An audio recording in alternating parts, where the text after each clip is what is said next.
Okay, guys, maybe sorry, Sean, like I've said, spend your experience points. Okay.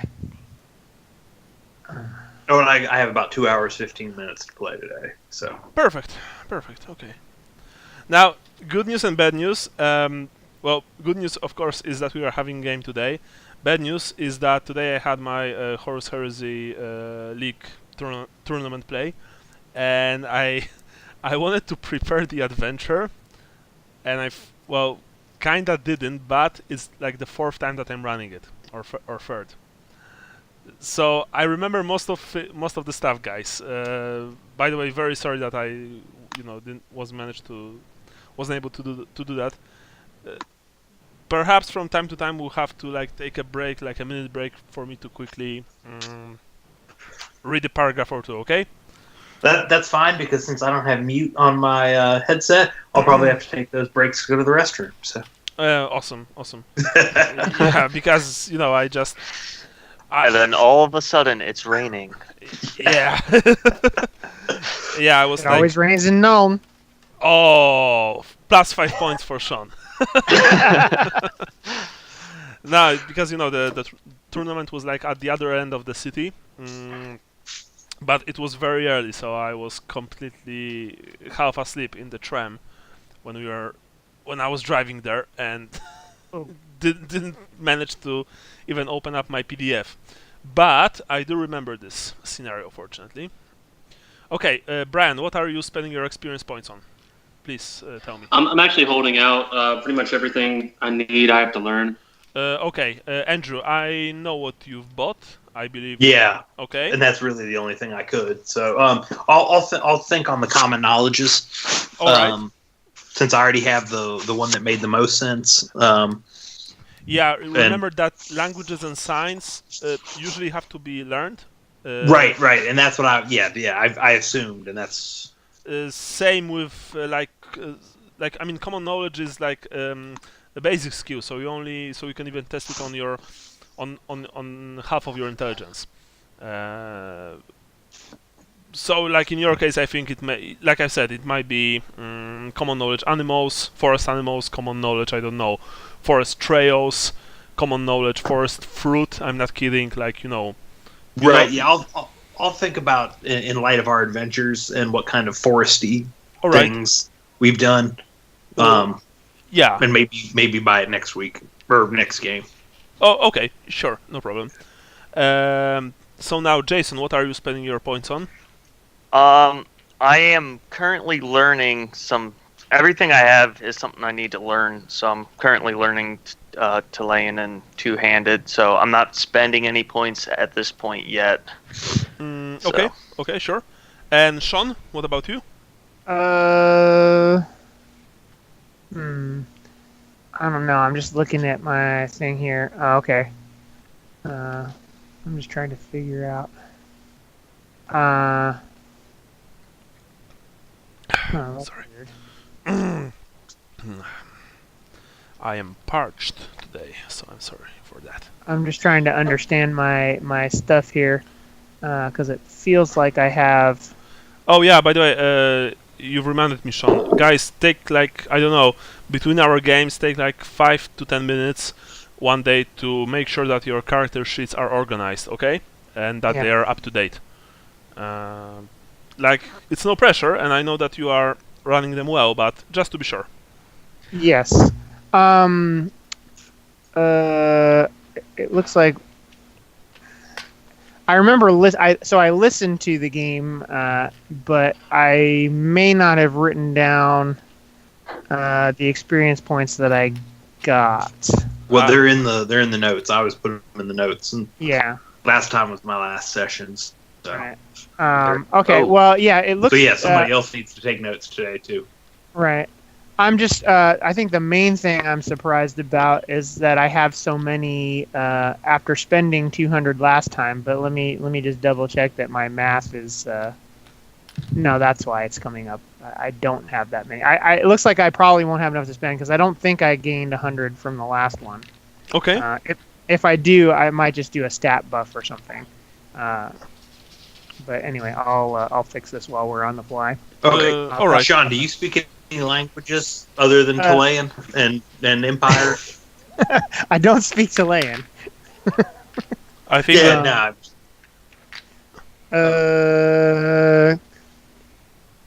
No, I speak the thieves' cant. Sean, but what about Kazalit or Eltarin? Because you've started as a grave robber, and they can take either one of those, I think. Well, I remember looking at those, but I thought I had to learn those, so I didn't get those yet. I think the next one I was going to go for was maybe classical. Okay. But yeah, as far as I know, I didn't get the opportunity to learn either of those. Okay. So Jason, if you do speak the dwarfish language, I'll want to learn that from you. Yeah, let me check that. I think. Yeah, because my recollection of how I worked it for myself was that I didn't have any opportunity to learn either of those. Okay. Even because there was just nobody there to teach it to me. I guess if I had thought about it, I would have had the elf smith teach me some elf or something like that. But I don't know. I guess that was the only time we were really in contact with anybody long enough. But I hated that guy so much that I don't think my character would have. Oh yeah, good old Yavandir. What a fun person he was. Well. Okay, well in that case you guys know what to learn, what to teach next time. It takes some time to learn a language, but you can learn basics in like a week or two, I believe, if you study very hard. We can even do this like that you guys are learning a language, and if you want to learn it faster, then for example you can after a week make an intelligence test. Okay. If you pass, maybe it will be like a -10 intelligence test. If you pass, you know the basics, although it will be like a very basic form of this language. So, expect to make some errors when speaking to other people, but you will know this language, and then you can progress further with your characters. Okay. Do you know, yes? Well, it might be. I do this with my wife sometimes. I have her. We don't need to know what you do with your wife. Well, one of the other things I do with my, I'll tell her to just always speak certain phrases in, Arabic, and then that kind of helps me try to learn it. So if we're learning from Sally, it might be an interesting way to kind of work that into just our role playing as certain situations come up. I don't know, just a thought. My Italian is kind of limited. Well, it's a cool idea. If you guys wish, you can do that, of course. Just to throw an A at the end of everything. It's me, Mario. Yeah. Most of the that's pretty Italian much it. I speak That's is the right whole from- language. Most of my Italian's from Google Translate, so I'm not sure how accurate it actually is. I will make him an offer he can't refuse. Yeah, I'm not saying you have to use that language. Just like. Sorry, I love. If you would come to me in friendship, Yeah. Yes, well, okay. come to me as a friend. Yeah. But it's kind of like saying, like, Sally, you could be like, I want to tell everybody left, but in Chilean, and then we'll all roll a dice, and that might be interesting to see who picks it up and can react to it versus, I don't know, just an idea. Oh, I have exactly 100 that I could spend today. Nice. Yeah, I'll think about that. Okay, who's making notes today? Since Andy is only with us for like 2 hours, I would like for someone else to make notes. Well, I'm done. I finished my 30 last time. So you... somebody else's turn. Okay, but Anyway. you've added a 30 experience points. Yeah. Cool. Right. It might be my turn. I think it might be because we are going from left to right. Okay. So, yeah, so let's make it your turn, Jason. Cool. Okay. I've created the document. Last time on the Thousand Thrones, you were at the Wet Whistle, where you've met a young Bretonnian revolutionary named Francine Arouet. She wants for you to grab her a copy of a certain book, which is called, I believe, On the Mark of the Noble, History and Heraldry of Selected Bloodlines by one Thomas Aberlin. And the owner of this book is a man known as Johannes Gebhardt. He lives in a fancy mansion at number 20 on the map. And yes, by the way, I know that the goddamn map is in Spanish or Estalian if we're in atmosphere, like they say, but I couldn't really find the normal map, so I hope that you guys don't mind. At least wait. Can we learn a stallion from this map? Yeah, there you go. I'm going to stab you if you ask again. What's the name of the book? The name of the book is On the Mark of the Noble, History and Heraldry of Selected Bloodlines by Thomas Aberlin. I think that made it into the notes last time if you need all the spellings. Yeah, it should be in the notes. Right. In all honesty. You actually gave us a different book. You said A Right and Honorable Accounting of the Empire's History of Provincial Perspectives from the Common Man by Trubert Steiner. That is totally different. Really? Wait a second. Well, it's a good start. Oh, okay. So here's what I have. You request a book about the history of the Empire from Johannes Gebhardt. The book is titled A Right and Honorable Accounting by Trubert Steiner. Actually, yes. Disregard my earlier comment. I think you got messed up when you told us, and you gave us one author and then a second author. No, actually, the book by the Trubert Steiner is the correct one. Oh, Johannes Gebhardt is the person we're getting it from. Okay. Yeah, Johannes Gebhardt is the man who lives in the mansion at number 20. And okay, yeah. I must have typed that wrong a little bit then. And if you manage to procure that book and give it to Arouet, she will give you a slice or two of her famous pigeon pie, which then you'll be able to take to Old Man Eisen, who will then give you something from his pocket. Man, it's like those old school adventure games. Yeah, no, it sounds good. Yeah, like the old RPGs on the Nintendo. Yeah, or like Monkey Island and stuff like that. Yeah. Well, anyway, you are, I believe, outside the Wet Whistle, which is 19.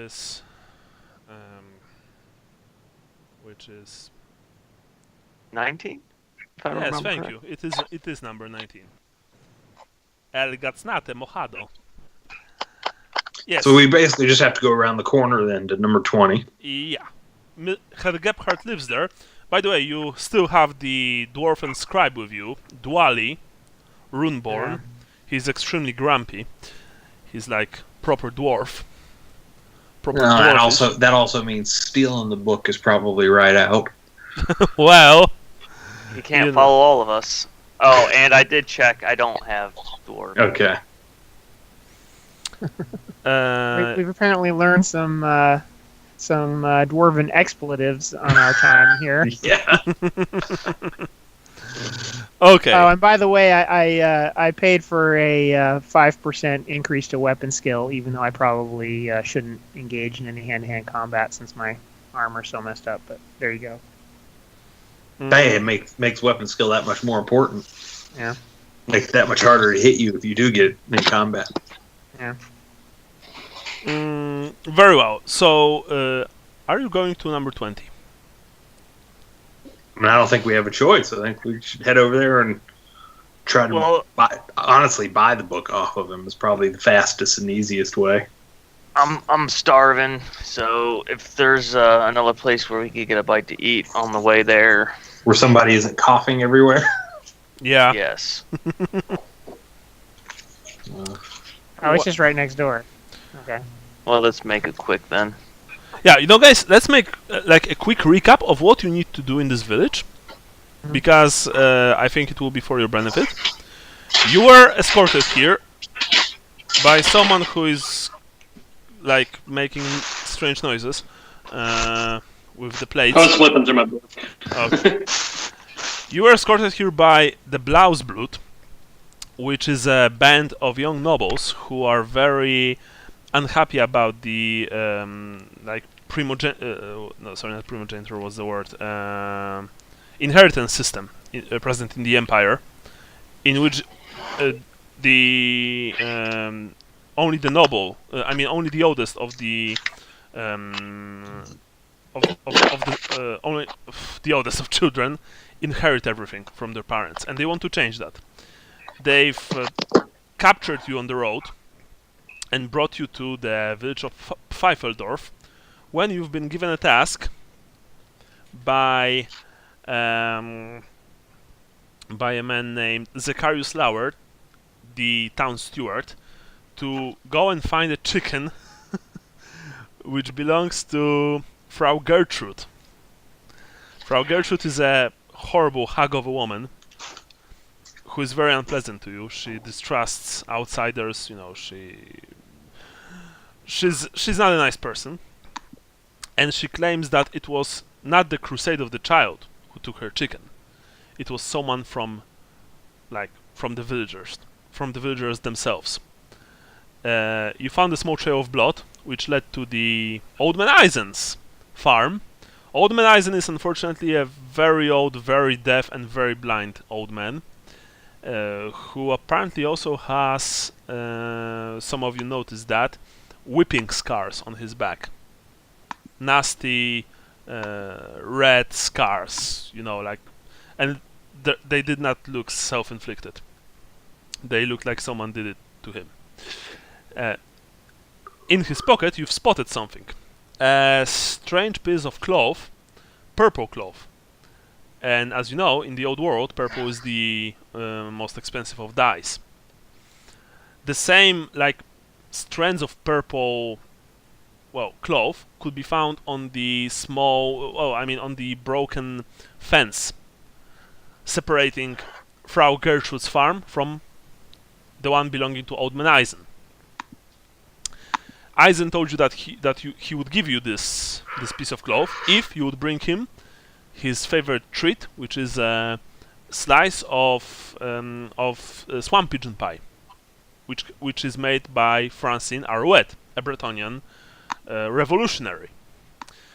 She spends her days at the Wet Whistle, and she told you that yes, of course, she would give you this without a doubt, very tasty pastry. But first, you need to get her a book. You know the title already, and she can get the book by herself, because apparently the man who has the biggest book collection in this town, probably apart from the von Speyers themselves, the owners of this place, the people who run Pfeifeldorf, the man Johannes Gebhardt discovered that she was using his books to write some very shady revolutionary stuff, and in the old world this kind of things bring trouble on your head. It doesn't matter that she's a Bretonnian and she wants to probably topple the Bretonnian government. It's still very, very, very dangerous stuff. And so you need to go. Hello? Yeah, sorry, it buzzed out for a second. So. Oh, okay. And so you need to go to Herr Gebhardt's house. I would also like to remind you that when you've walked to Frau Gertrude's house, you saw something strange at number 13. There were people walking in and out of this cottage with buckets of they were walking in with buckets of fresh water, and they were walking out with buckets of brownish water, or rather ruddy looking water, if you know what I mean. And this was This wasn't that from 13? Yes, Yeah. it was from Okay. 13. Yeah. And yeah, so that's that. Oh, and of course, like within a day or two, your identities should be checked out, and you'll be able to, go freely on your merry way. If everything will be okay, naturally, and you know that it will be. So anyway, you walk towards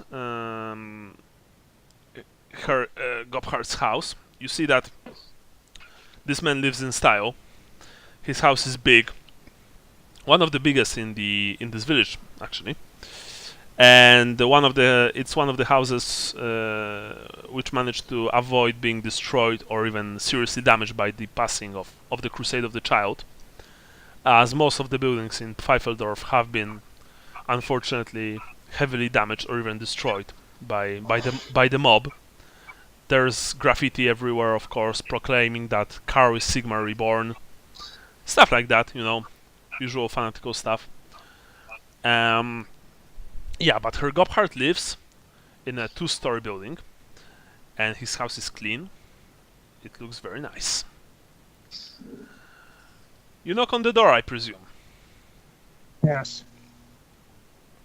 Knock, knock. After a second, oh, who is there? Who comes there?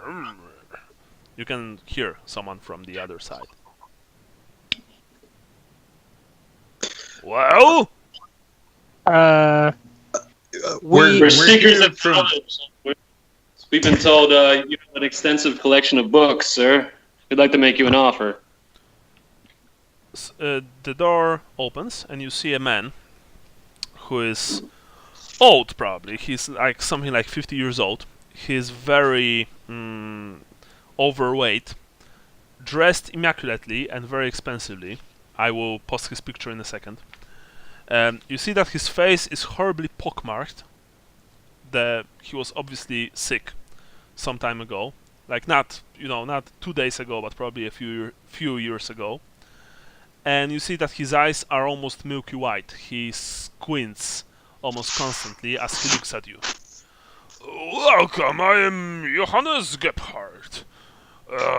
I'm the owner of this fine place and the owner of the biggest book collection in the entire village. Except for the noble von Speyers, of course. You want to look at my books? Then please come in. And he ushers you inside. Yeah. Excuse me. No worries. Yeah, follow him in. Okay. Yep. Does the dwarf, I'm assuming, follows us in as well? Yes. The dwarf follows you constantly. Oh, and sorry, by the way, when you were speaking to Frau Gertrude, she also mentioned a couple of people that you could speak to if you want to find her chicken. One of them is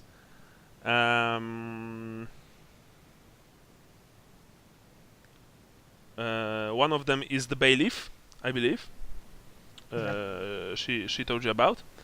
Oh yeah, it's her Nate, the bailiff, and he usually sits at the wet whistle. Okay. Yeah, and that's that. You've also learned that that essentially there's. Oh yeah, sorry. That's it. That's it for now. Her Nates. Okay. And Okay, is anybody else's Skype sounding all funky? No. No. No. Like, is it really bad? Is anybody else's Skype sound funky? No. Can you not hear us? Uh-oh, yeah. Uh-oh. Andy? Hello. Yeah, it sounds like I'm getting some weird techno remix of the Skype, Are you?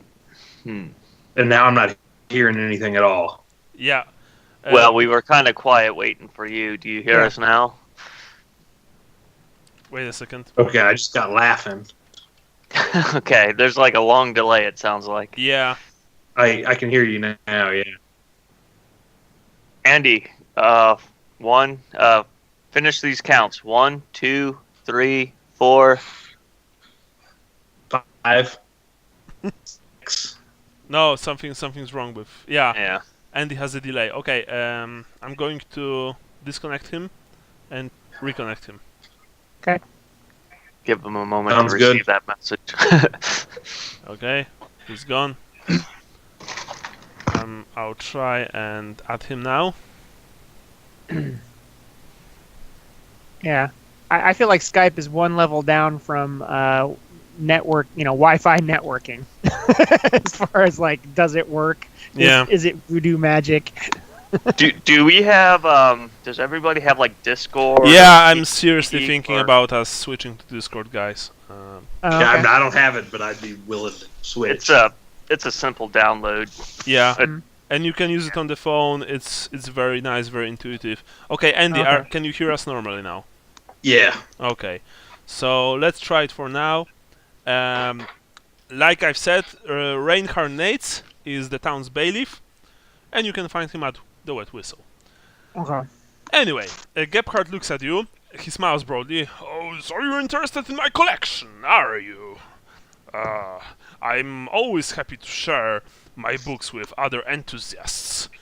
However, well, there is the case of of the outsiders, of people I do not know, if you know what I mean. Oh, of course. Just can't lend your stuff to any random stranger that shows up. Well, first of all, I would like to say one thing very clearly. I'm not selling any of my books. I can only lend them to you, and they must be returned in the same condition in which they were received. Second of all, I would like for you to leave an item of equal or greater worth. I think it's only fair. This item will be taken by my servant, and it will be returned upon receipt of the book. And you can see that behind him a small thin man dressed in a livery of a servant appears. His eyes downcast. He mumbles greetings. Leopold looks at him to see if there's any purple cloth poking out of his clothing. No, but he is dressed very, very expensively. I'm going to upload him. He doesn't have anything purple on him. Okay. If that's what Yes. you're asking. So, by the way, which title would you like to lend from me? I'm gonna tell him the name of the book that we were looking for. Okay. Whatever. Let me We're consult also the notes. looking for something on war strategy and tactics. War strategy and tactics. Well, I have a couple of books about these topics, of course. But can you be more specific? Are you talking about like the Empire, war strategy, Tylian maybe, Estalian, maybe something from the Border Princess?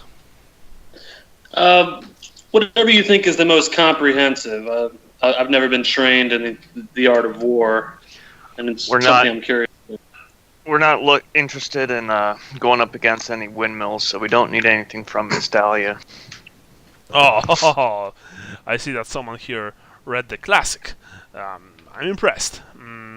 Well, sir, I can find you something about the war and tactics. Rest assured. And I presume that you also want that book that this nice man with the Talabekland accent spoke about now, right? Yes, yeah, Very that'd well. be good too. Very well. So, I think that for that book alone, I would like for you to leave something with a value of, let's say, 30 gold crowns. Or maybe just 30 gold crowns. I'm not picky. Like I said, they will be returned to you after you've returned the book to me. As for the tactics book, I think that 15 gold crowns should suffice.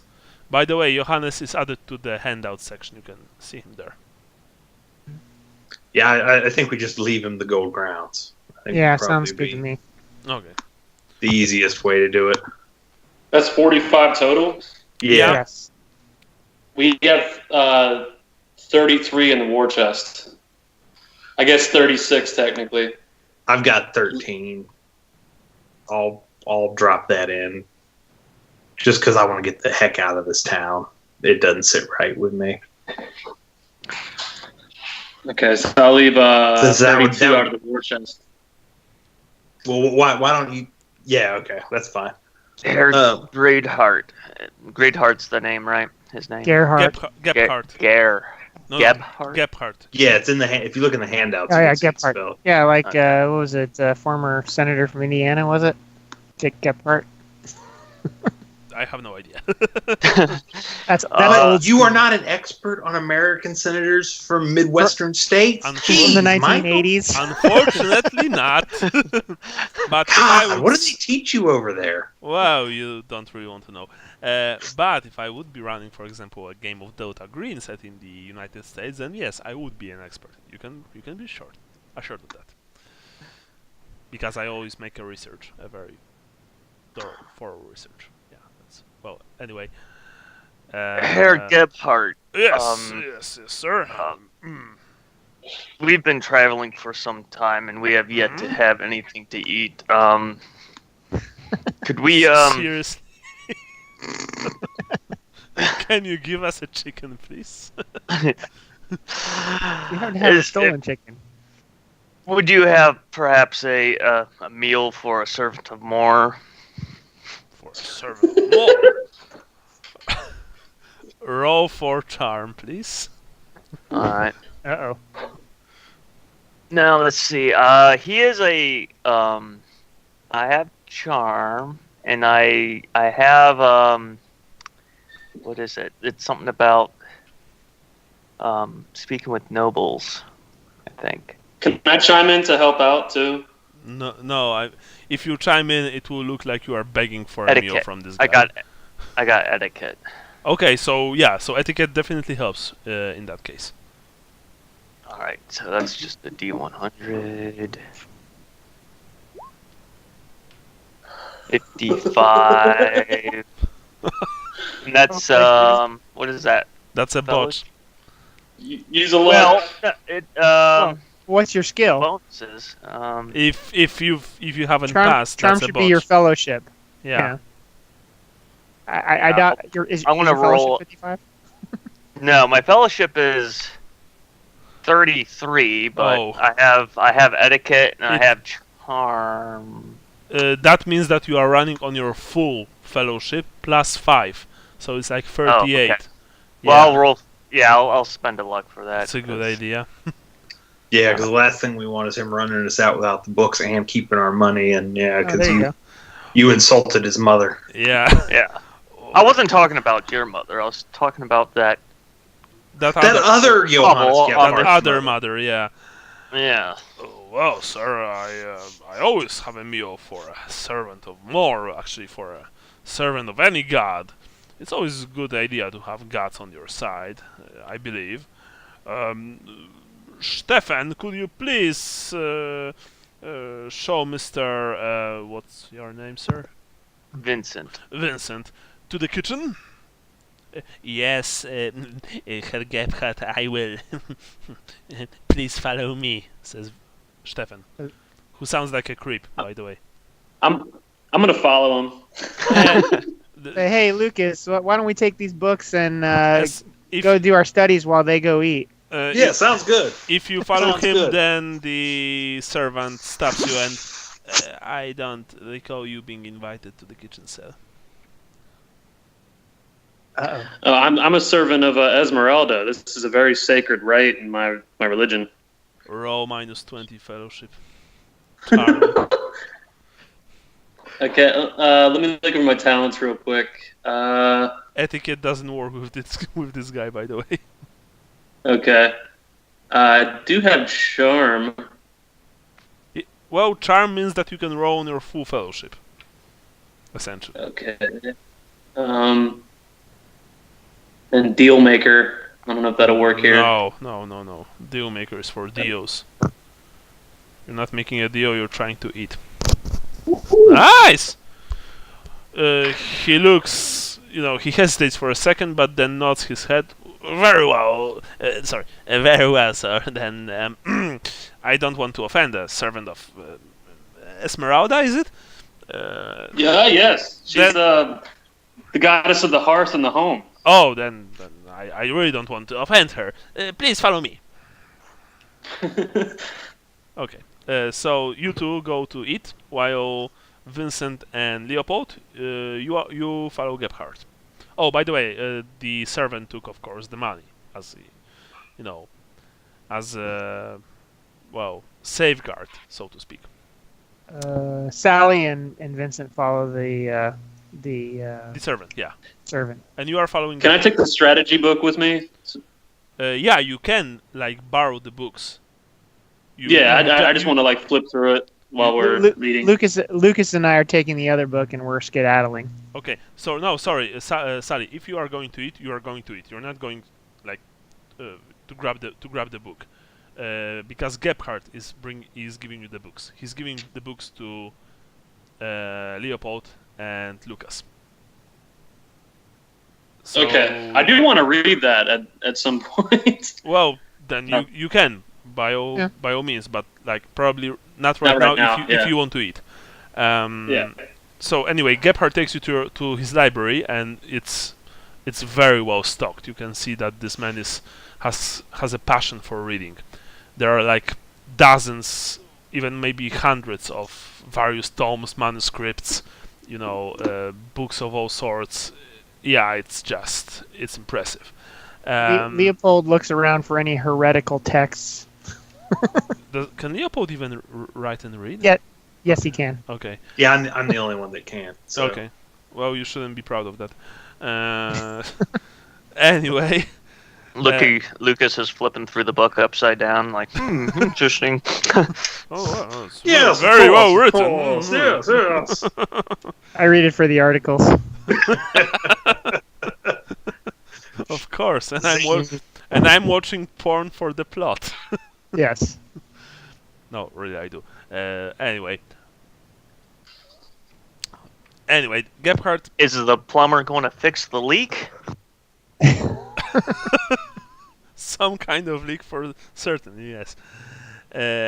Anyway, Gebhardt orders another of his servants, a portly young girl, to fetch you the books, and she brings them to you. She brings a tome on the Empire Military Science, and she brings the tome requested by Artuan.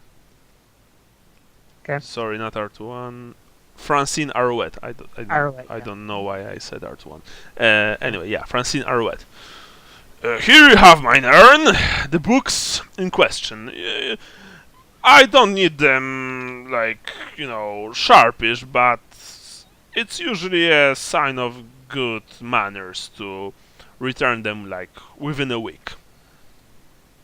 No problem. Very well. Should be no problem at all. Thank you very much, Minehair. It is I who thank you. It's rather uncommon to find the people who like to read and enjoy a passion of literature in this dreary but also rather serene place, if you know what I mean.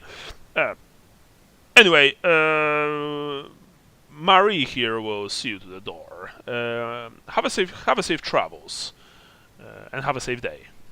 Yes. Thank you. Thank you, sir. And with that, the girl leads you to the door, and she of course says farewell. May Sigmar bless you. Stuff like that. Meanwhile, Sally, you and Vincent, you are enjoying a hot meal in the kitchen. It's very good. It's you two are given a bowl of tasty meat soup, some kind of oat biscuits, and few fat slices of meat in gravy, in mushroom gravy, and of course, 2 large glasses of cider.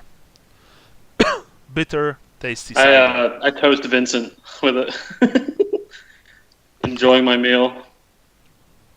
Yeah, it's the first proper meal you had in days, essentially. You know, a Yes, meal a that clean meal. I make note to Sally, unlike the filth that was going on in the inn. yeah, this place is clean. Essentially, it's very clean. Gebhardt. Look at us, a man and a half of the cloth, exercising our religious rites here. It's a beautiful thing.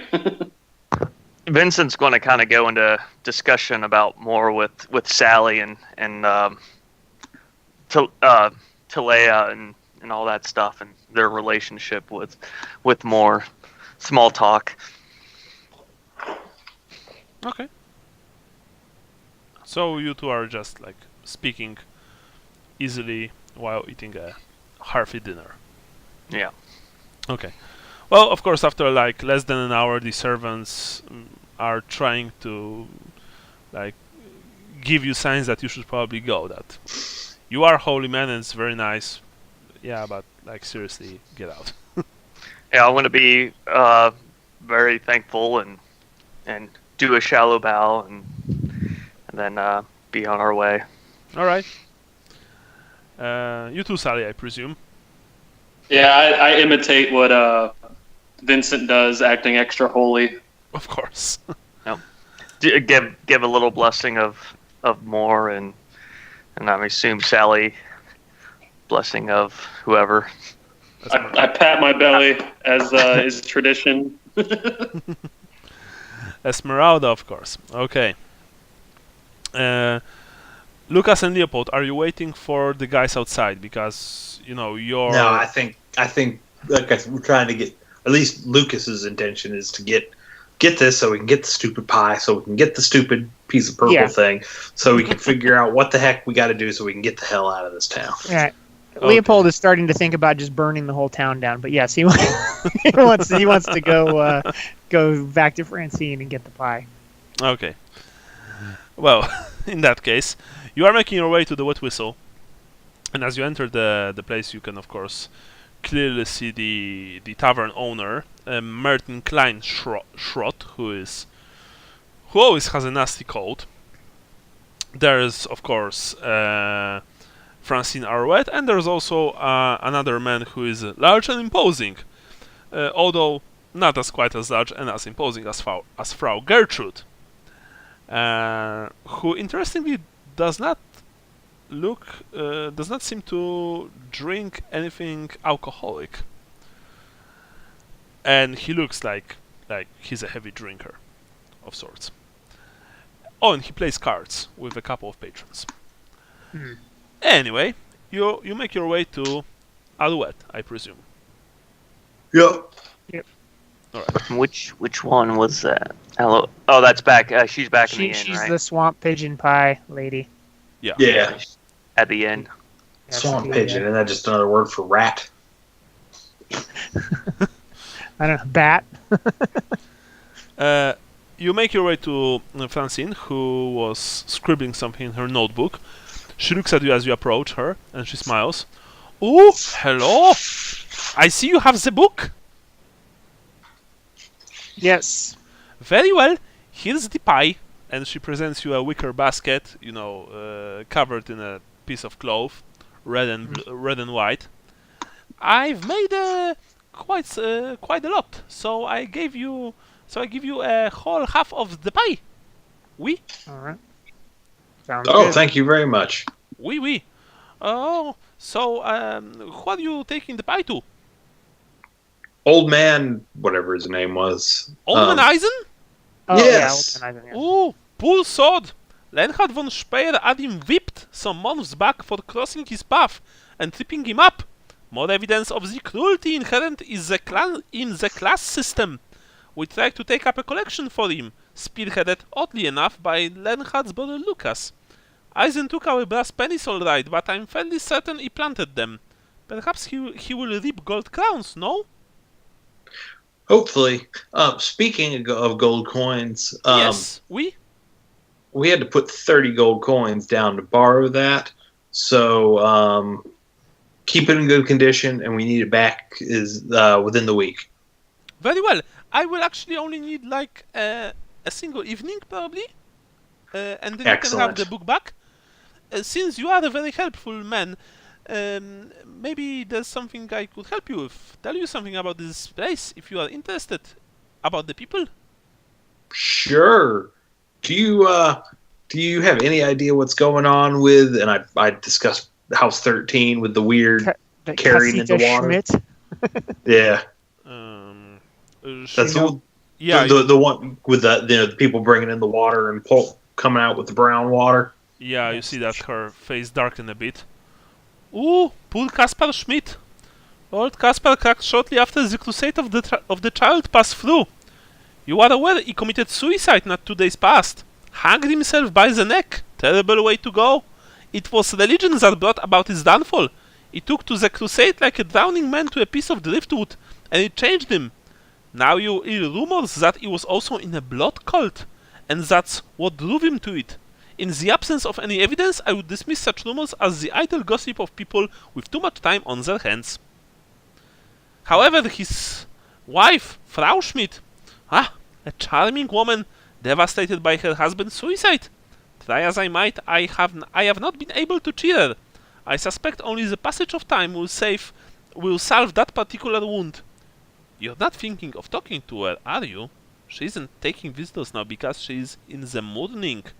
But it may be helpful to bring a gift as a condolence offering.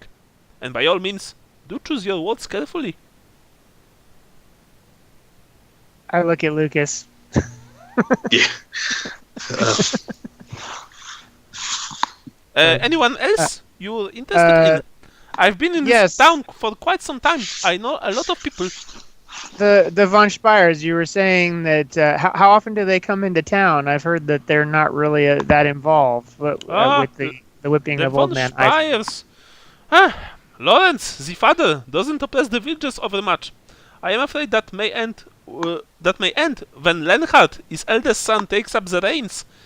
He has a cruel streak, and in any case appears more interested in wine and women than the rigors of running a village. Lucas is more competent and compassionate.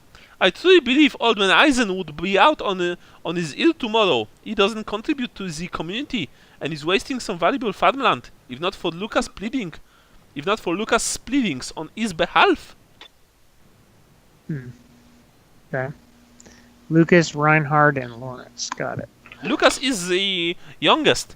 Lawrence is the father, and Lanhard, the bastard, she says quietly, is the oldest. I mean, he's not the bastard, from... Yeah. He's just a nasty son of a bitch. Yeah. Yeah. Got it. He's a legitimate bastard. Yes. Son of a whore. Pardon my language. And so you were saying, so he likes wine and women. Does he come into town?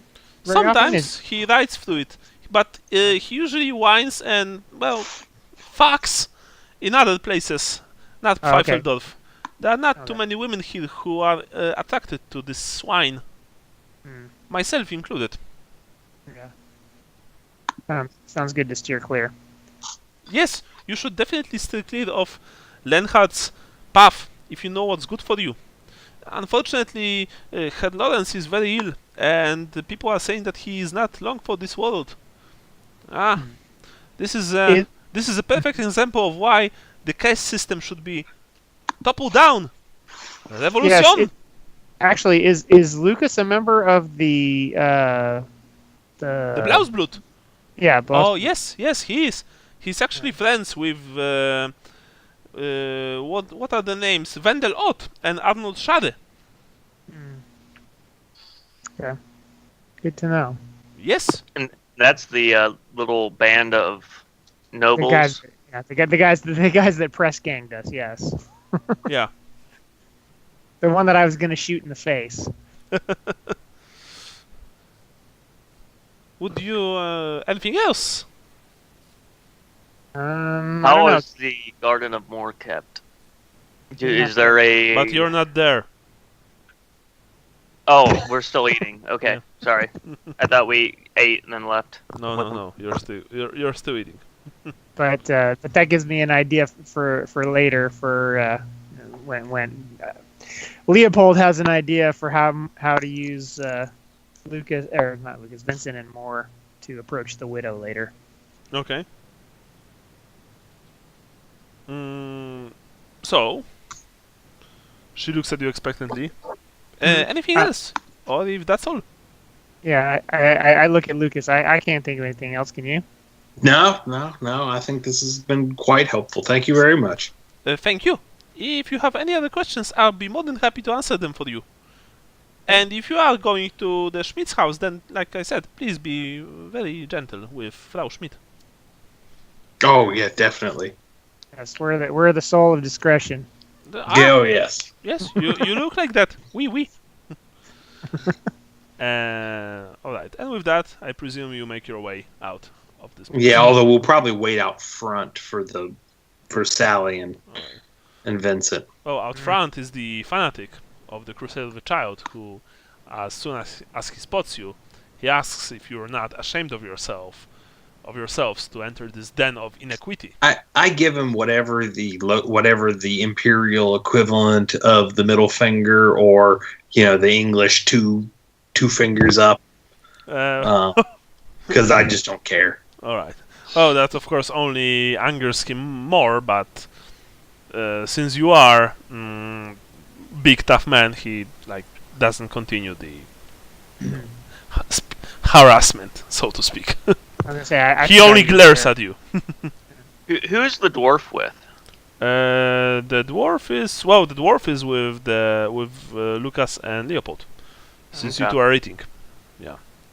Since we have to sort of backtrack, if we're going around the Sigmar Temple and up past the mill to Von Eisen's, why don't we just kind of slowly walk back to the front, towards the front of Gephardt's house, because that's and then go around that way between 16 and 15, right? Because there's a bridge over the stream there, and yeah. And then that way we can sort of drag our feet. We don't have to stand here. We can drag our feet sort of walking, and hopefully Sally and Vincent will come out soon.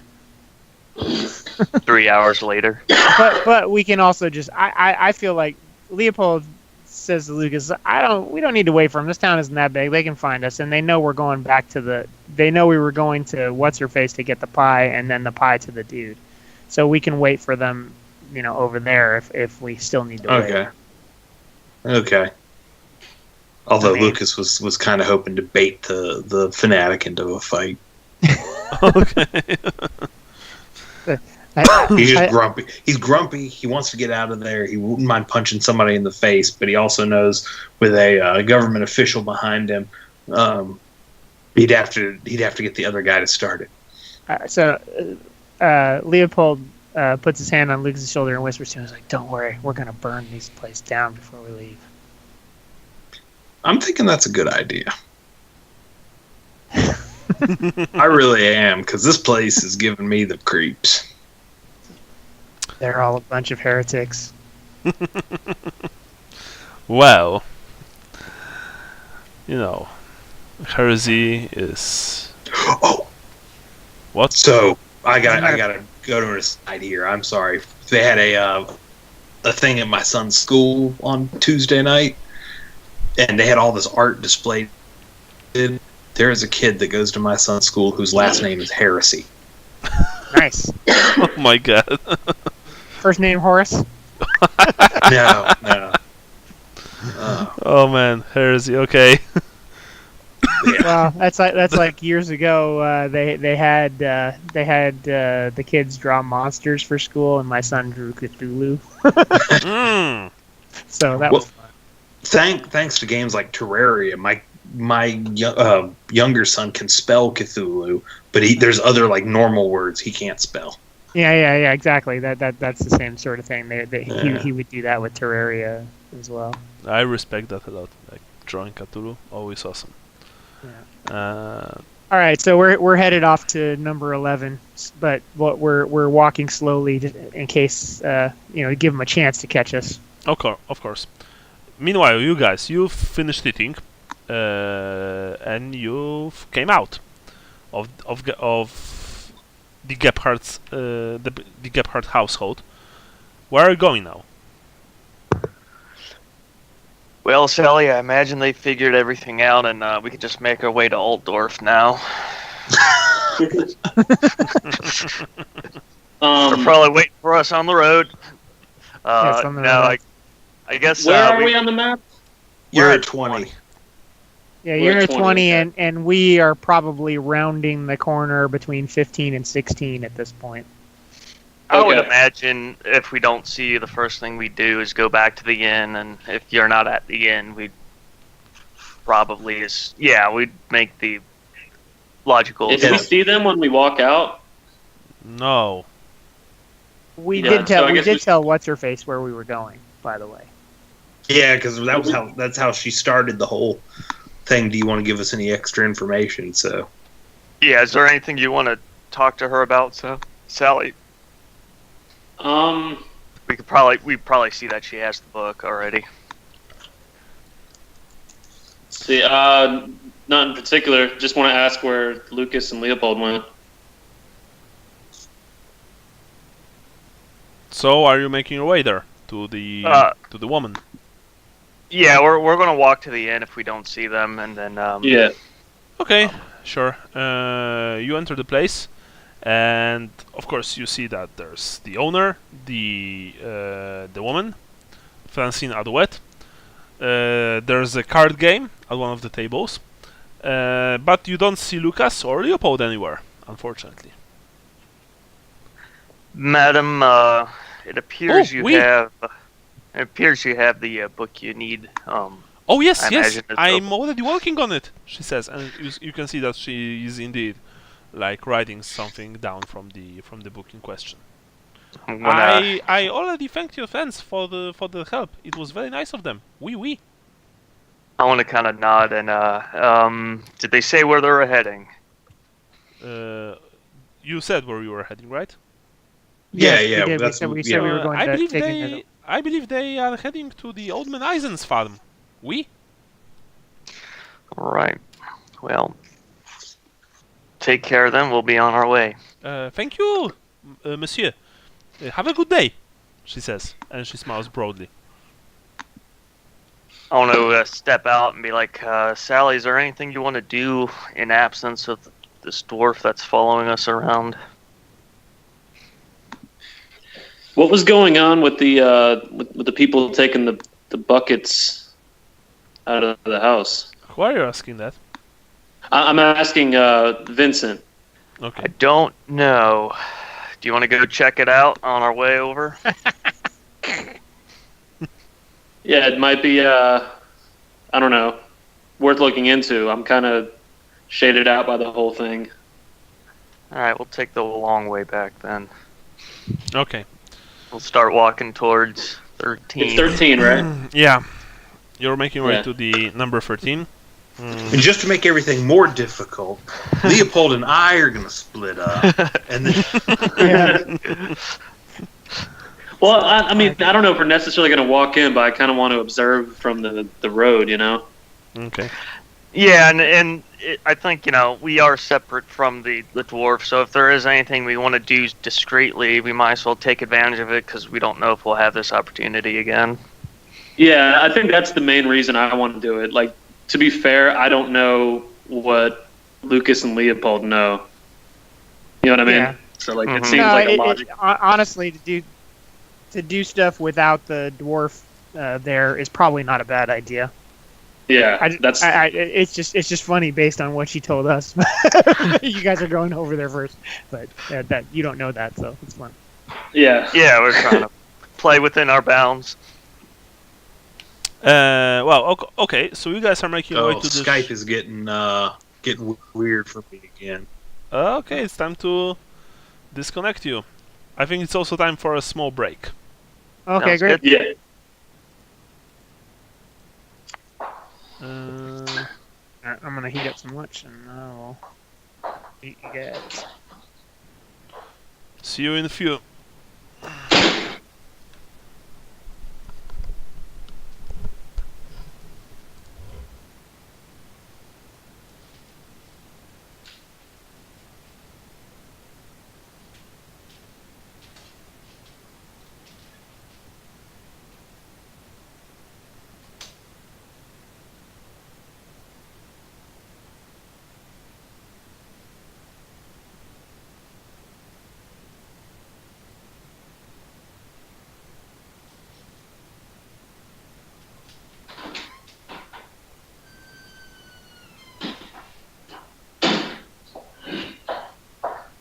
Jason, are you there?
So who's here?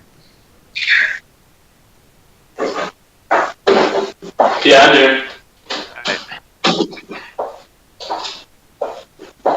Yeah, so if there's like a line of people with buckets and there's two buckets not in use, I'll totally just grab a bucket and get in line. Yeah. Well, we can also ask them what's going on. Be like, Yeah. So, what you doing? I think if we just got in line with buckets, like we'd be able to play it off. Like oh, we were supposed to meet somebody here. We thought, oh, sorry, big miscommunications, guy. Yeah. Just make sure if it ever turns out to be there's no way out, we just turn tail and get out. I mean, it's really unfortunate we didn't get any information from that girl, but yeah. I'm along for the ride at this point. Yeah. Yeah, I was thinking just kind of like see if we could get a closer look and maybe ask someone. But yeah, if you wanted to see how far we go. That might be a point of no return, but Yeah. we'll see. We'll see when we get there. If we could easily just grab 2 buckets or something, or if there's somebody to talk to, we'll just see how it goes.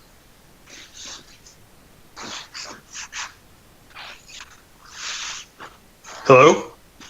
Howdy. Hey, what did I miss? We're taking a break. Ah, Did you get the part where what was the last thing you got? I actually got this really weird techno-sounding thing, and then I just got back on when I heard you guys talk about taking a bucket of water. Mm. That was a while, but there was a big gap between there. Yeah, Bucket of since Sally and Vincent don't know.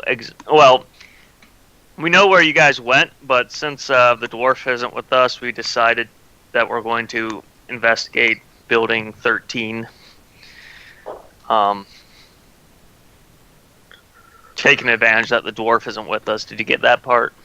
Yeah. That's where we left off, pretty much.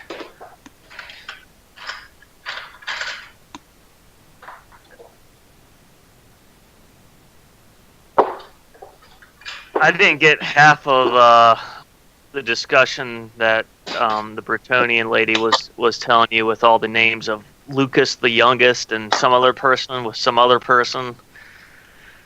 Is any of that, you think any of that relevant? Probably not. But so it's the Von Spears. On Spears. So those are the ones that live up in the 768 or 7654. Okay. That's their compound up there. And so supposedly the father is about to die. The eldest son is a real asshole and is apparently the one that whipped the crazy old man for getting in his way on the road. And then the younger son is the nicer one, and he is a member of the group that arrested us, essentially. That are all the second sons or whatnot of nobles. All right, and then there was a third son? No, the third person is the father who's on his way out and dying. Oh, okay. All right. Yeah, I suspect they're going to be involved in all of this. They're all cultists. This whole town. Yeah. Check out the Temple of Moor, see what they think. Mm-hmm. Well, actually, Leopold just wants to get a move on, but he is curious about what's going on inside the shuttered up Temple of Sigmar. Yeah, I think that should check it out, because there's 2 governments going on. You know, there's the religion, and then there's the Templar and what's the non-Templar? Secular governments in every empire world. So it's kind of worth poking your heads in both areas to find out what's going on. Well, I mean, my assumption, or even Leopold's assumption, is that the reason that it's boarded up is because they all were like, "Oh, the second coming of Sigmar," and they all took off. We don't need this anymore, type of thing. So yeah, that might be that, or they were all killed by the cultists. Yeah, and I think that would be a part of being a follower of Sigmar would be, hey, if that's shut down, why is that shut down? That's kind of an obligation, or at least Vincent will see that as an obligation to kick down the doors and make sure nothing's been vandalized. That's the thing, though, is that we've seen it before in Marienburg, because the Temple of Sigmar there was also shuttered. Yeah, so I think that would be that's mainly why I want to check out the Temple of Moor. Like, that's my character's obligation, and I'm here. And probably similar with Sigmar too. Yeah, but although he should be, Leopold is not quite as devout as as Vincent. Yeah. I can't really add. Oh, Andy, you here? Yeah. Yeah, he's here. Okay, cool. What's that sound? Sounds like I just closed the door. Pots and pans. I was gonna Yeah. say, probably Brian. Okay. Can we go back?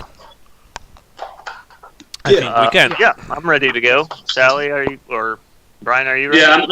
Yeah, I'm here. Cool. Okay. Sally, you and Vincent. Yes? Let me ask, since I've only got another hour, should we jump back over to us and get back to them later? Or? Yeah. Sorry. Sounds I think reasonable. it's a better idea. Damn right, it's a better idea. No, I'm just kidding. Lucas and Leopold, you've made your way back to the old man Eisen's farm. You can see that the man in question is, of course, walking around his field and planting small stones in the earth. You know, while humming softly a merry tune under his nose. I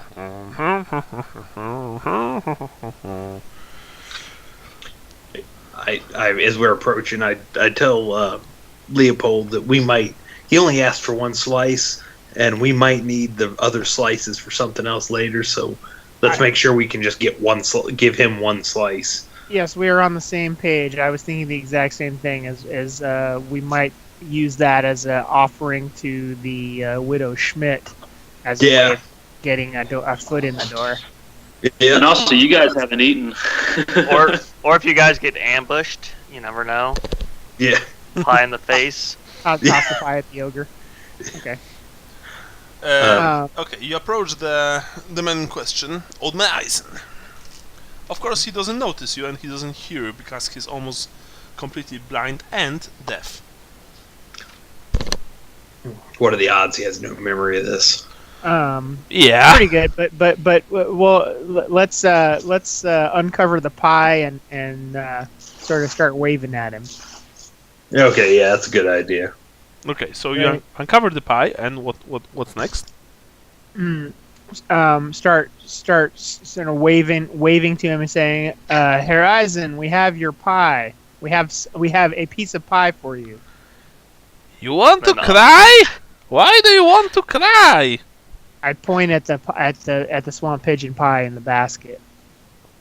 I can just imagine what some passerby thinks of all this. You see that he looks in a completely different direction, unless you approach him very closely. Yeah, I'm trying to walk up to him as I say this stuff.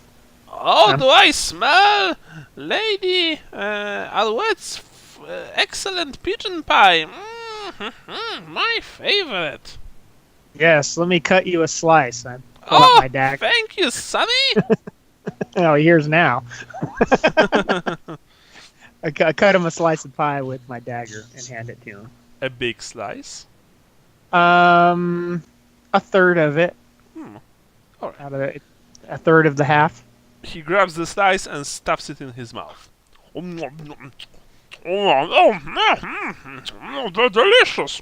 I'm gonna mute for a second. I got. Sean is too disgusted by my what's the word? So Slurping noises.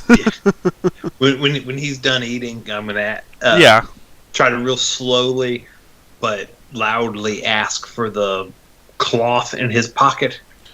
Oh, the cloth, my lucky cloth. Oh, well, I do really like it, but you did brought me that delicious piece of pie. I will give it to you. Yes, I will give it to you. Thank you. And with that, you see that he hang up for a second. 2, 3, 4, 5. Like he forgot what to do. Yeah. And then oh, where was I? The purple cloth. Oh yes, the cloth. Here you are, Sonny. And with that, Thank you, he sir. takes out the cloth of his from his pocket. It's kind of damp, honestly, and hands it to you. To any of you, doesn't really matter. Yeah, Lucas will take it. I've added a new handout. It's called A Torn Piece of Purple Cloth. Oh, okay. And it essentially looks like this. Mm, Ah. the cloth bears a repeating mark of what appears to be some sort of family crest or heraldry. A gold-trimmed shield with a purple background encasing a gold lion rampant. Does any of you have academic knowledge heraldry? I think do. Vincent- yeah, I think Vincent does. I was just going to take it over to the dwarf and ask him if he knows if that's for any of the families around here. Well, the dwarf stands like a few meters back and he scribbles something furiously in his notebook. Yeah, I was going to take it over directly to him and ask him. All right, so you're taking the cloth to the dwarf. Yeah, and ask him if that's a symbol for any of the anybody local, or if he recognizes anybody local wearing something like that. He looks at you. He looks at the cloth. He looks back at you. I don't know. I don't think it's from anyone in this town. It doesn't look like. It looks old. It looks very old. Okay, thank you very much. Maybe you could ask Herr Gebhardt. Ah, good idea. Good idea.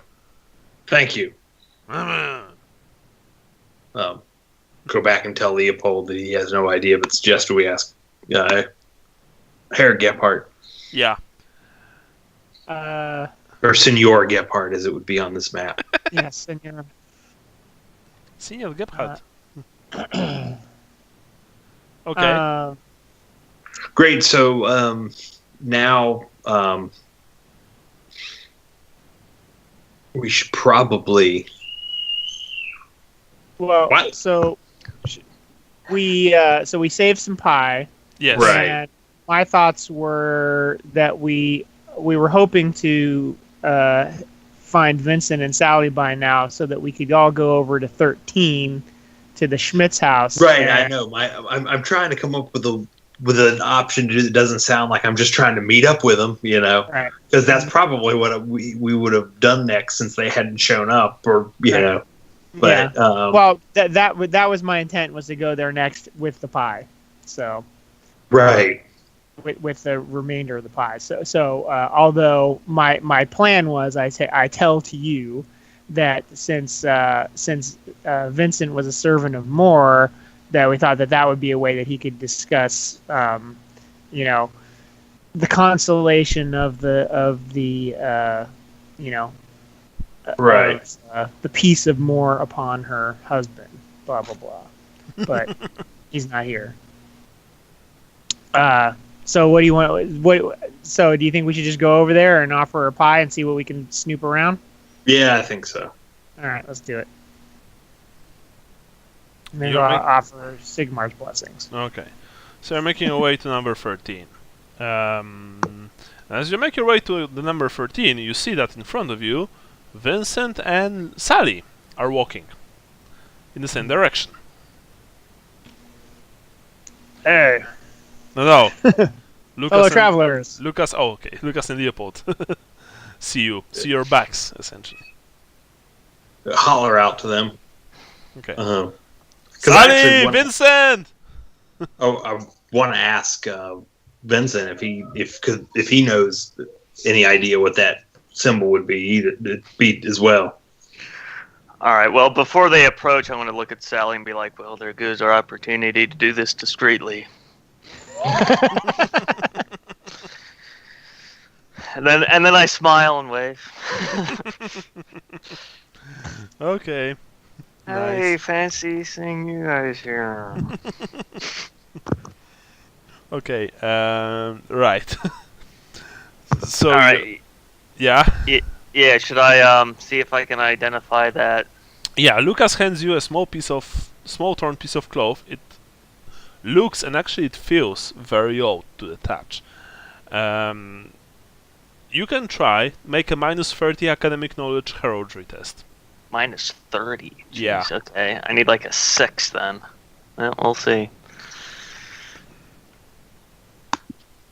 No. Fail. Okay. No luck. No, not for a 6. Okay. You have no idea. Looks Probably. old. Then I hand it back. Yeah. Probably you should need to consult someone, with a lot more knowledge, or maybe some kind of like sources, stuff like that. Yeah, sounds good. Back to get parts. Yeah. So where are you going now, actually? Well, we're gonna. I think maybe Leopold and Lucas tell them about why we're going to number 13, while we still got this pie to offer, so that we don't offend them and get kicked out. Yeah, that we relay what Francine told us about about the house and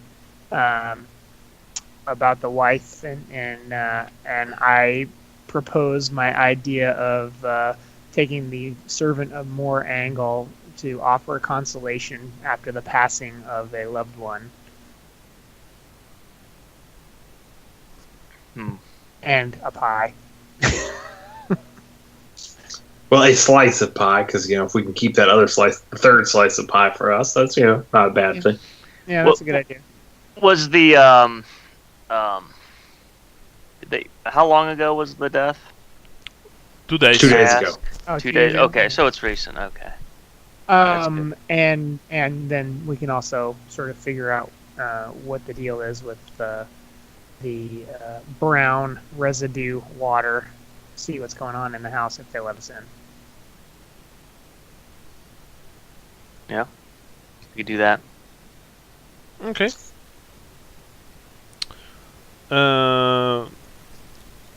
So you approach the Schmidt's household. Yeah, I'm going to also say that I guess leave me be with her while you guys investigate. Maybe one of you just stay within earshot, but it's not Crowder for the sake of reverence. Yeah. So, yep, we'll approach the household. Okay. Well, you see that Schmidt's household is on the side of the village, of course, right next to the tree line. There's a small, vegetable field to the left of the entrance. It's not much to look at, but honestly, it's probably one of the nicer looking houses in the village, which is saying a lot, really. And of course the door are closed. So you knock, I presume. Yep. Okay, knock, yes. knock. After a second, you can hear someone shuffling slowly towards the door. And after another second, you can hear that someone weeping quietly. The door open, but only for just like a fraction.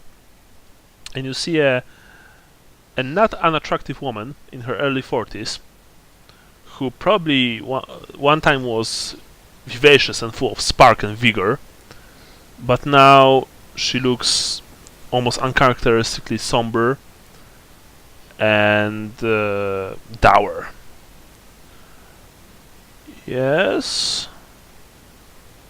I want to look around real quickly. Sorry, but are people still bringing in the water? No, not anymore. Okay. Now it's just only you. Okay. Only you. No. Yeah. I want to do this. I guess it's what time of day is it?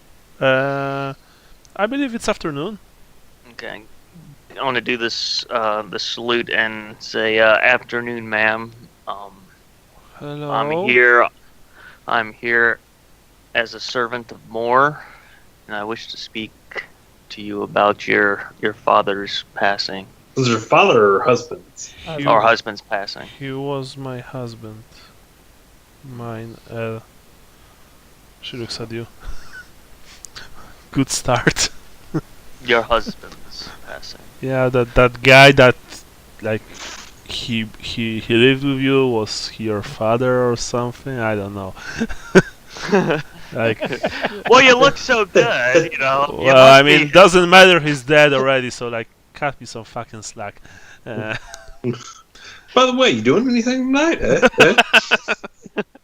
Yeah, you see, I hear you're single. you see, I have this method of comforting. It's 7 inches long. Yeah. Well, anyway, she looks at you. Uh, I elbow Leopold and say, we brought you some of whatever her name's famous pigeon pie as well. all right. And like I elbow Leopold, who's got the pie, so that he'll cut a slice for her. Yes, I cut another the next third of the original half that we had, and I'm gonna make a gesture as if I was giving instruction to just kind of ploy as perhaps these are part of my retinue or something, just so it's not like it looks like we're just a bunch of random people. Okay. Well, as you hand her the pie, she of course accepts it and says, "Thank you." We know this town has been going through terrible times and food and the scarcity of the times. Please receive this as a token of our gratitude. Maybe you would like to come in. That would be Yes, very thank you. nice. Thank you. She disappears behind the door and, of course, opens it a split second later. I want And to she say, invites you in. I'm going to say, Sally, can you keep at the door and make sure if anybody needs me that they know I'm inside? Sally? Well, apparently the goblins took him. Oh no, I had it on. Oh, mute. I had to look down. Sorry. No, sorry, Sally. The goblins took you. And they're the ones I turned who around like and Sally was completely gone. Yes. And then I looked down and there he was. Okay, so Sally, are you staying outside or are you going in? Yeah, I'll stay outside. Okay.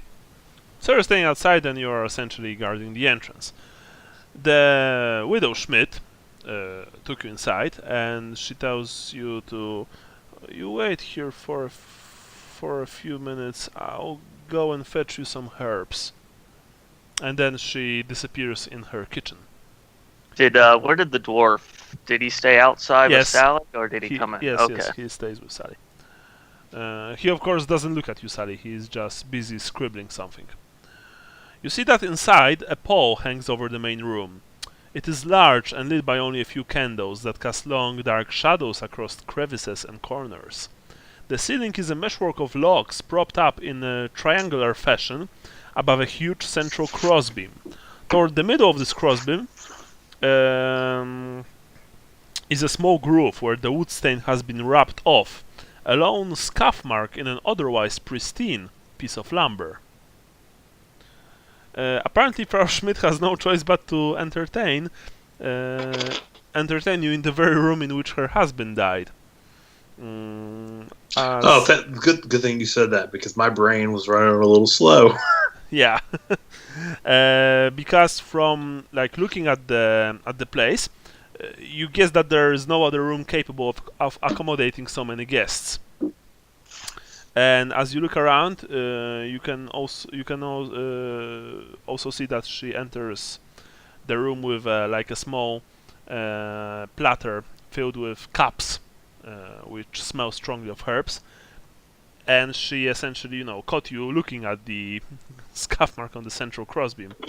And she says, "That is where Caspar hanged himself. For the life of me, I still don't understand why." And then she looks pleadingly at you. "Are you friends of his? Did you know him well? Why would he do such a thing? Was I to blame? No one has been able to give me an adequate explanation." I'm here as a representative of Tamor to make sure there was no mishandling of anything in regards to your husband's passing. as well as to investigate anything that could have led to such things. Suicide is a terrible thing, and I do the salute to Moore. Mm-hmm. You pulled Butters in her breath. Great job consoling her. Yeah, Lucas copies the symbol too when he does that. Just I mean, he doesn't know what it, but he's just trying to act like we're supposed to be there. Yeah, like you're not just a bunch of weirdos looking for for stuff. Right. Mm. Yeah, and I imagine more like servants of Moore aren't the comforting type. They're probably more of the utilitarian type when it comes to Yeah, probably. yeah. You also know that Moore rather frowns upon suicide. Yes, that's I wanted to say that in a way that didn't make it look like. Well, he's saying that her husband is. Your husband fucking sucked. Like, seriously, he had to kill himself. What a loser. He's burning in hell right now. Yeah. Yeah, so it's But fucked by Slaanesh he is. Yeah. It's kind of the angle like, well, if that's the case, it's it's the case, but that's why I'm here. Oh, Crime scene investigator. she of course bids you to sit on a small couch or or on one of the few chairs in this room. I argued with my husband on the afternoon of his death about his newfound religion. I was shocked that Kaspar, who had never shown much interest in the gods before, was so passionate about this particular group. He wanted to leave everything in Pfeifeldorf behind and follow after the child, and could not be made to understand why I would not accompany him. He was in fact irrationally unshakable in his determination to go. I'm feeling so bad for refusing him. Maybe if I wouldn't do that, he would still be alive.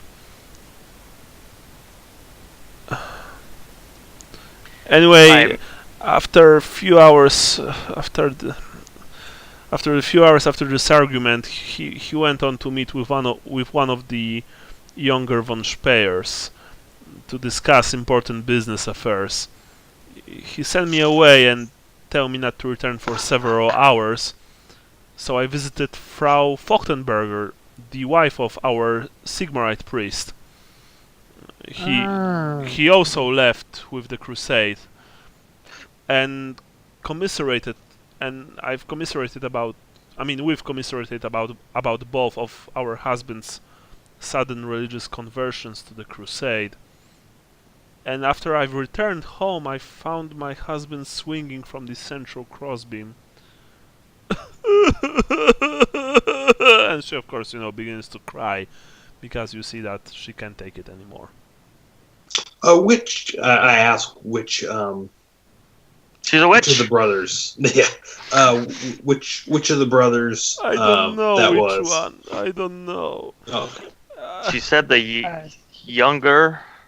The younger. Yeah, I was gonna say the nicer one is probably the cultist, and the asshole is probably not the cultist, just because that's how that works.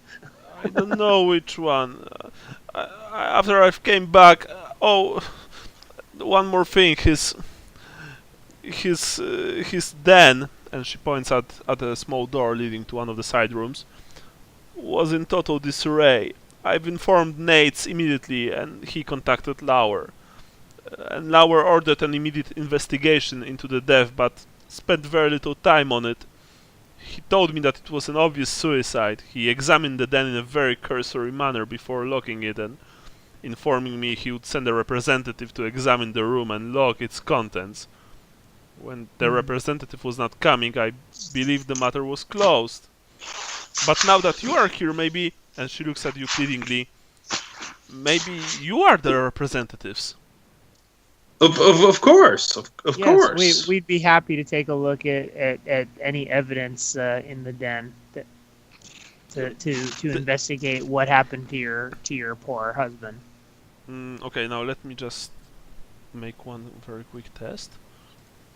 I do want to. She's saying the that the people who hired us Yeah. Yeah. was the one that determined. So I guess Vincent's a little nervous about the dwarf being outside now, recording what's going on. Well, he's outside though. He's not in the. Yes, I see what but you're saying. That would yeah, actually- we're on site now. Mm. It's okay. Then, please, you come on. I will show you. I can give you a brief tour of my house. Yes. Leopold is very interested. He encourages her to show him around. Well, of course, she first shows you the kitchen, then the living room. Nothing spectacular here. Then she opens the door to the den, and you see that it's a very small room, and it's completely cluttered in stuff. It has already briefly been looked over by Lauer, and thoroughly cleaned by Frau Schmidt and a group of appointed villagers. The buckets of water. However, the cottage obviously has yet to be thoroughly. What's the word? Thoroughly. Thoroughly searched, and certain pieces of, like broken, furniture, stuff like that, can still be seen littering the ground. Please, you can take a look if you wish. Maybe then you find the answer as to why my husband did what he did. I'll be here in the living room.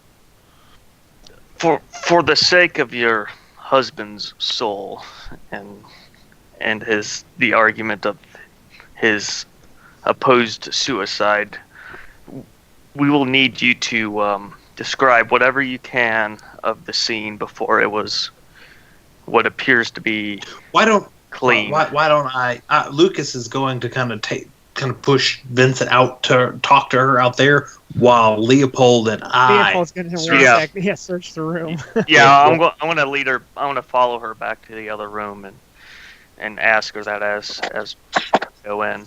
Okay. Yeah. And I'm going to close the door behind. Okay. Well, she opened the door with a key to the den. Oh well, I'm not going to close it all. Just crack it so that we can speak in privacy. Okay. Is kind of what I'm trying to allude to. Okay. Well, she, you ask her questions, she answers most of them. She found her husband just hanging from the crossbeam, dead, and there was this small stool kicked away from him, not far from his corpse. He didn't leave any suicide note. There was no indication that he would ever do such a thing, and she often repeats that. Meanwhile, you got sorry. Yeah, I'm going to allude that and say, well, it certainly doesn't look like, and that might be the case. And if it is true that he was murdered, then it is best for his soul that is the case, and that he would not to have taken his own life. Are you suggesting that my husband was killed? But why? He never made any enemies. He was a merchant, but he never made any enemies, even in Marienburg. Well, in times of disorder, such as what happened a few days ago here, brings a lot of unwanted people, a lot of fanaticism, and sometimes things much worse. So that is why we're here to investigate. All right. Well, you speak to her. Meanwhile, you guys, you want to? I want to search the place. Okay. Well, the complete and total length of time it will take you to search it will take for you to search the place. Mm-hmm. It's about 3 hours. Ah. Yeah. because there's a lot to do. Oh, and I presume that you also would like to probably take a look at the crossbeam where the man hanged himself. If I could, I'm going to if we're done talking, I'm going to step Wait a second, outside. because Skype, Andy, like, Oh, did he drop out? yeah. Well, Oh, yeah, I see. we are seriously like changing to Discord next time. Maybe I well, I don't know how much time Lucas has, but maybe Lucas should swap out with Sally outside. I was going to make the recommendation that I go outside and let Sally in, because Andy. Yeah, if it took too long, I would have gone looking for some tobacco or something. yeah, I was trying to see if for one, I was trying to keep the dwarf occupied, and if the dwarf came in, that would have given you the opportunity to snoop around the house. Okay, his internet crashed. Oh, okay, yeah, guys, but let's not like meta. Yeah. For now, Sally is outside. If you want to go in, Sally, then do this by all means. But yeah. I was actually going to go outside if I was done speaking with the lady. Okay. Yeah, and so as far as the searching goes, And invite Sally in. I don't know if the lady's going to let us search for 3 hours or if the group is going to let Yeah, us search. the lady will let you do Okay. that. Will let you Okay. do that. Okay. Of course. And I'm going to when I'm done speaking, I'm going to invite Sally back in, seeing that my ploy didn't work. Might as well get another set of eyes searching, and I'll stay out with the dwarf. Okay. Yeah, so after you finish speaking to her, you exit the cottage. You invite Sally in. And you're staying in his place with the dwarf, right? Yes. Wait a second. Okay. So anyway, Sally, you enter the place. You see the widow, Frau Schmidt, who is obviously grieving. Meanwhile, you can hear Lucas and Leopold from the side room, probably performing an investigation of their own. Are you doing anything, or are you just? I'm gonna bow my head to the widow, and then I'm gonna walk over to Lucas and Leopold and kind of whisper for them to fill me in. Well, they are behind the closed door, so you open the door, you enter the room, you see that they are busy, just searching for stuff. So what are you guys looking for? Clues. Sally. Evidence of a murder. Sally, go to the room, says Lucas, and check out that crossbeam. The one on which the man hanged himself. Take the shortest person. Up the wall? Well, use a chair, I don't know. Okay, I go to investigate it. Wait a second, we see that Andy is back. Let's see.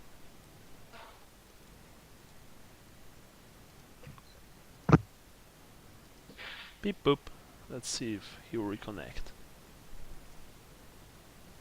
Okay, so anyway, Sally, are you trying to to check the crossbeam? Yeah, is there anything suspicious about it? Well, first you need to get up. Frau Schmidt offers you one of her chairs to stand on. Here, her halfling, you can use this chair, she says. Would it make more sense to like shimmy up the wall and grab onto it and like I don't know, is it like a rafter or what is it? The man hanged himself in the middle of the room, so it will be hard for you. Oh, okay, I got you. Yeah, so I'll use the stairs, or I can go on somebody's shoulders maybe. Chair, not the stairs. Yeah. Yeah, the chair. Okay. Wait a second, Andy is writing something. Okay, he's rebooting now. Okay, so Sally, first of all, search roll for search test. Okay.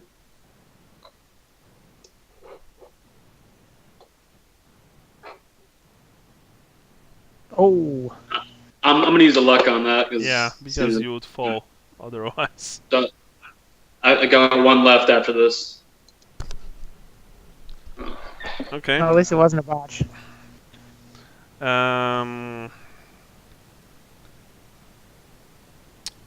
Okay, so now roll a -10 perception.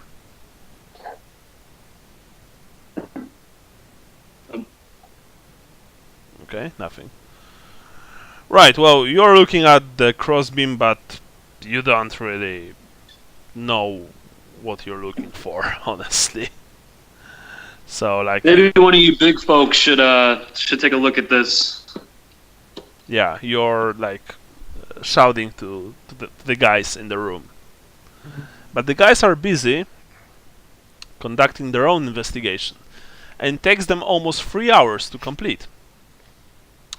During that time, Frau Schmidt offers each of you like something to eat, some snacks. Okay, I'm back. Okay, something to drink. Sally, you can switch once again with Vincent, and maybe Vincent can take a look if he wishes so. Can I ask the widow if her husband was a smoker?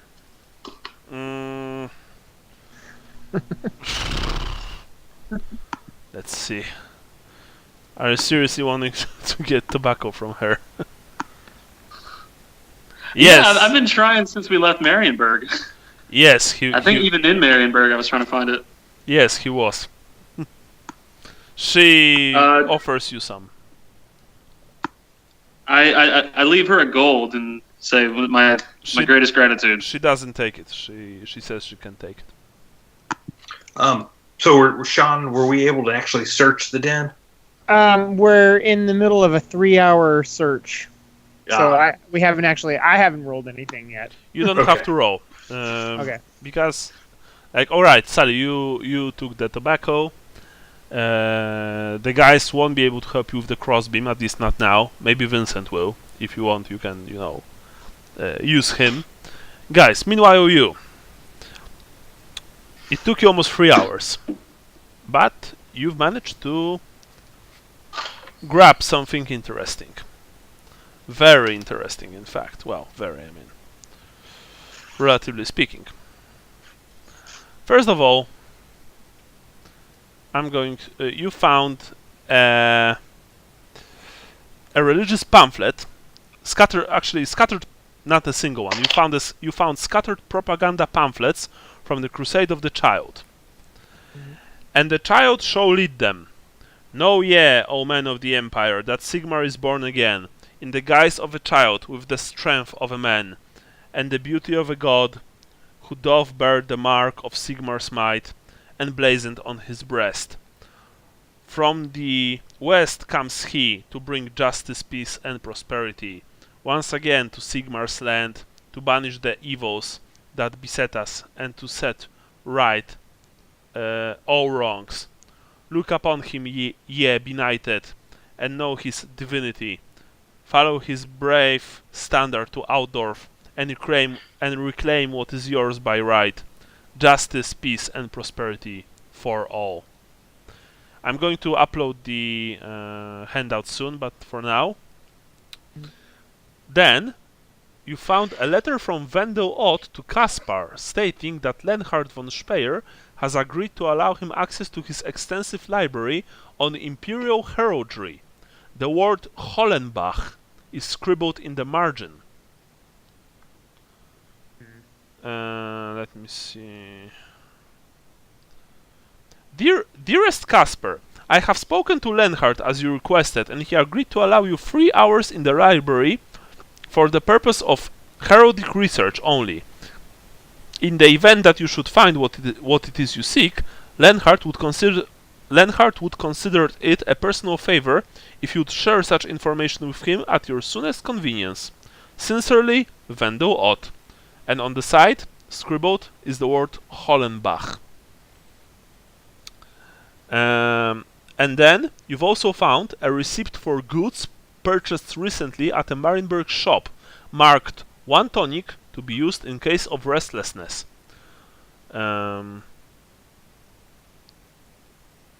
Yeah. And that's it. And now I'm going to upload all that stuff. That's what you found. And Wendell Ott sounds familiar. Is that... He's the depressed guy, essentially, who took you in with the Blausblutliedel. Okay. Oh, right, okay. Is his name going to be in one of the items you put up? What? One of the handouts? Yes. Yeah. Well, he wrote the letter, so yeah. Yeah, just for the sake of spelling and stuff. Okay. So anyway, please continue. I'm going to upload it, but you can, continue playing. Okay. So, right. So we have this piece of heraldry. We have a letter from. Is the letter from Wendell Ott, or is it to Yes, Wendell? no, it's from Wendell Ott. Okay. And we're not sure where he is right this second, but so from Wendell Ott about a guy who has been given permission. We have no idea who this other guy is, right? Who? The guy which I've talked? He's one of the von Speyer's sons, the older one. So that person is the one who's given. No, I was just the person who's doing the research. I'm not sure who that is. Kasper Schmidt, the man who hanged himself. Okay. So Ott is saying that Reinhard has given permission to Kasper Schmidt to do research. Okay, and we've since found pieces of purple fabric and this now purple and whatever heraldry, and it's possible it's Hollenbach. Okay. Yeah, it's Hollenbach, although you never heard the word. Right, the name before. Yeah. Okay. For all that time, Vincent, you were outside or you came inside? I'd be outside, asking the dwarf, Reinhard, not Reinhard. his thoughts on the crusade. If he had any opinions. No, he doesn't. Okay. But yeah, I would have just stayed outside, let them do their investigation. Like, you mean, the dwarf isn't really like... Wait a second. Oh, shit. Oh my god. Well, I hope he's not shitting. No, he does not. Okay, so, no, he says that, a bunch of humans doing stupid stuff, destroying our place. Like, why are they even here? I don't care about that. I'm busy. Leave me alone. Stuff like that. Okay. Well, and we also have so we need to finish taking a look at the whatever the mark is in the beam, and then we have aside from this heraldry thing, we also have something about the priest, the Sigmarite priest's wife, which is also on the way to well, you've learned that Sigmarite priest's wife, Frau Fochtenberger, her husband left with the Crusade of the Child, because apparently he found the faith in a hardcore way, and essentially, that's it. By the way, I've added the handouts. You can check them out right now. Yeah. Oh, the sleep. That's I didn't look at. Sleeping Yeah. tonic. Mm. Sleeping tonic prescription. I suggest, by the way, reading the handouts, guys. It's important for the story. For those of you who do not, of course, read them. So Weldon Otto is the old man, right? No. Or Weldon Ott. Wendell Ott is the friend of Arnold Schade. He's the one who took you in to Pfeifeldorf. One of the Yeah, people. he was the mopey guy. Yeah, he was the mopey guy. That's what. But yeah. he wasn't old. Okay. He was actually rather young. Okay. Do we know who Klaus Reicher is? Who? Doesn't it say The guy who Klaus signed the prescription. paid this mark a day? Signed Klaus Reicher. No, you actually do not know. Unless he's the owner and proprietor of the herbal remedy shop. But since it's in Marienburg, then you guess that he's a Marienburger. I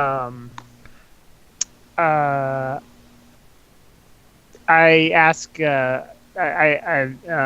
Mrs. Schmidt, did your husband Yes? have trouble sleeping recently? Sleeping Casper? Well, wait a second. I don't know. I never knew that Casper had trouble with insomnia. No, he always slept quite well. I am a very light sleeper, and he never stirred in all the years we were together.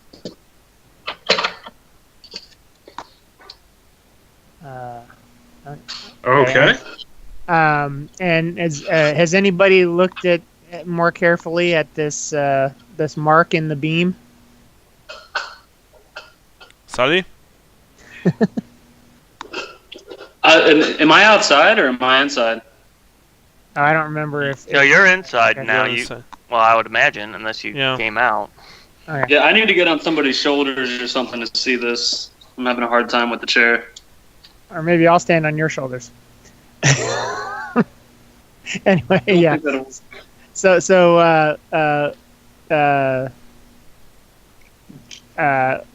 Leopold, if he can, will try to look at it himself. Okay, roll for search. Okay. Gotta open up my thing again. Search. All of us are just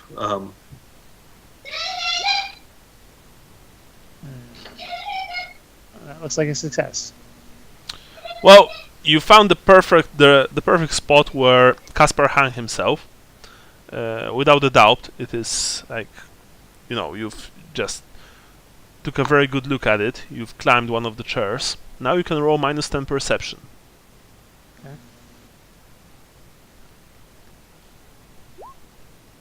Hey, nice. Nice. Sorry. You realize the splinters from where the rope dragged against the crossbeam are all pointing up. They're all pointing up. Yes. as in it was pulled from the rope pulled from the other side. Yeah, that somebody Hoisted up. Right. Yeah, that's what I was gonna say. That was my suspicion. but I Yeah, didn't the know only that way again. the splinters would point up is if the rope were dragged upwards against the beam with a heavy weight already secured to it. Yeah. So Are you telling this to the wife? I am not going to tell. Well, I'm going to tell the wife. I'm saying there's some clues here that lead me to believe that your husband did not take his own life. What are you saying, mine? Are you saying that my husband was killed? By Something is very suspicious here. By whom? She looks, incredulously at you. That I can't say. I don't know. But we don't will- mention this to anybody else either. All right. We don't want if anything did happen, we don't want to tip off the perpetrators that we're onto them. So don't tell anybody. Very well, but justice must be served for my Casper.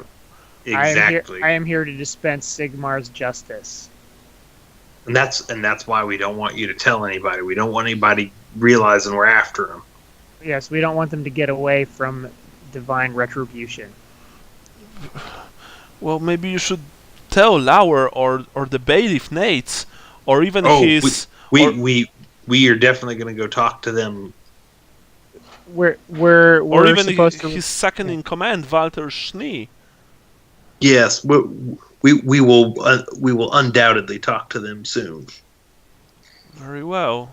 We need more evidence, but we will be speaking to them. That is our duty. All right. Please solve this mystery and avenge my husband. We will get justice for your husband. Thank you, she says. And with that, I presume you leave the house. Yes. All right. Yeah, as they come out, I'll come in and ask one final question of how was the body dispensed with? It was buried. It By was, priests of Moor? Yes, mynheer. I'm assuming in the Garden of Moor, just north of town. Yeah. She says that yes, it was buried there. Alright. Okay, so you exit the place. Okay, so I said, do you guys want to go back to Gephardt first to see if he can enlighten us on this scrap of cloth, or do you want to head straight for... We have to go back tomorrow.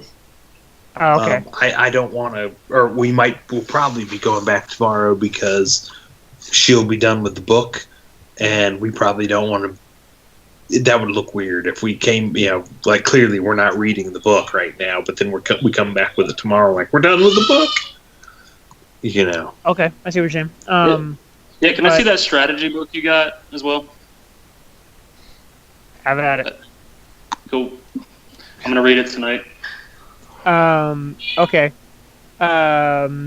So my question to you guys is, I think we should go speak to the priest's wife, but do you want to try the Spire residence to find this out, or do you want to clear it with Gephardt first, see if he has any information to share with us about the heraldry?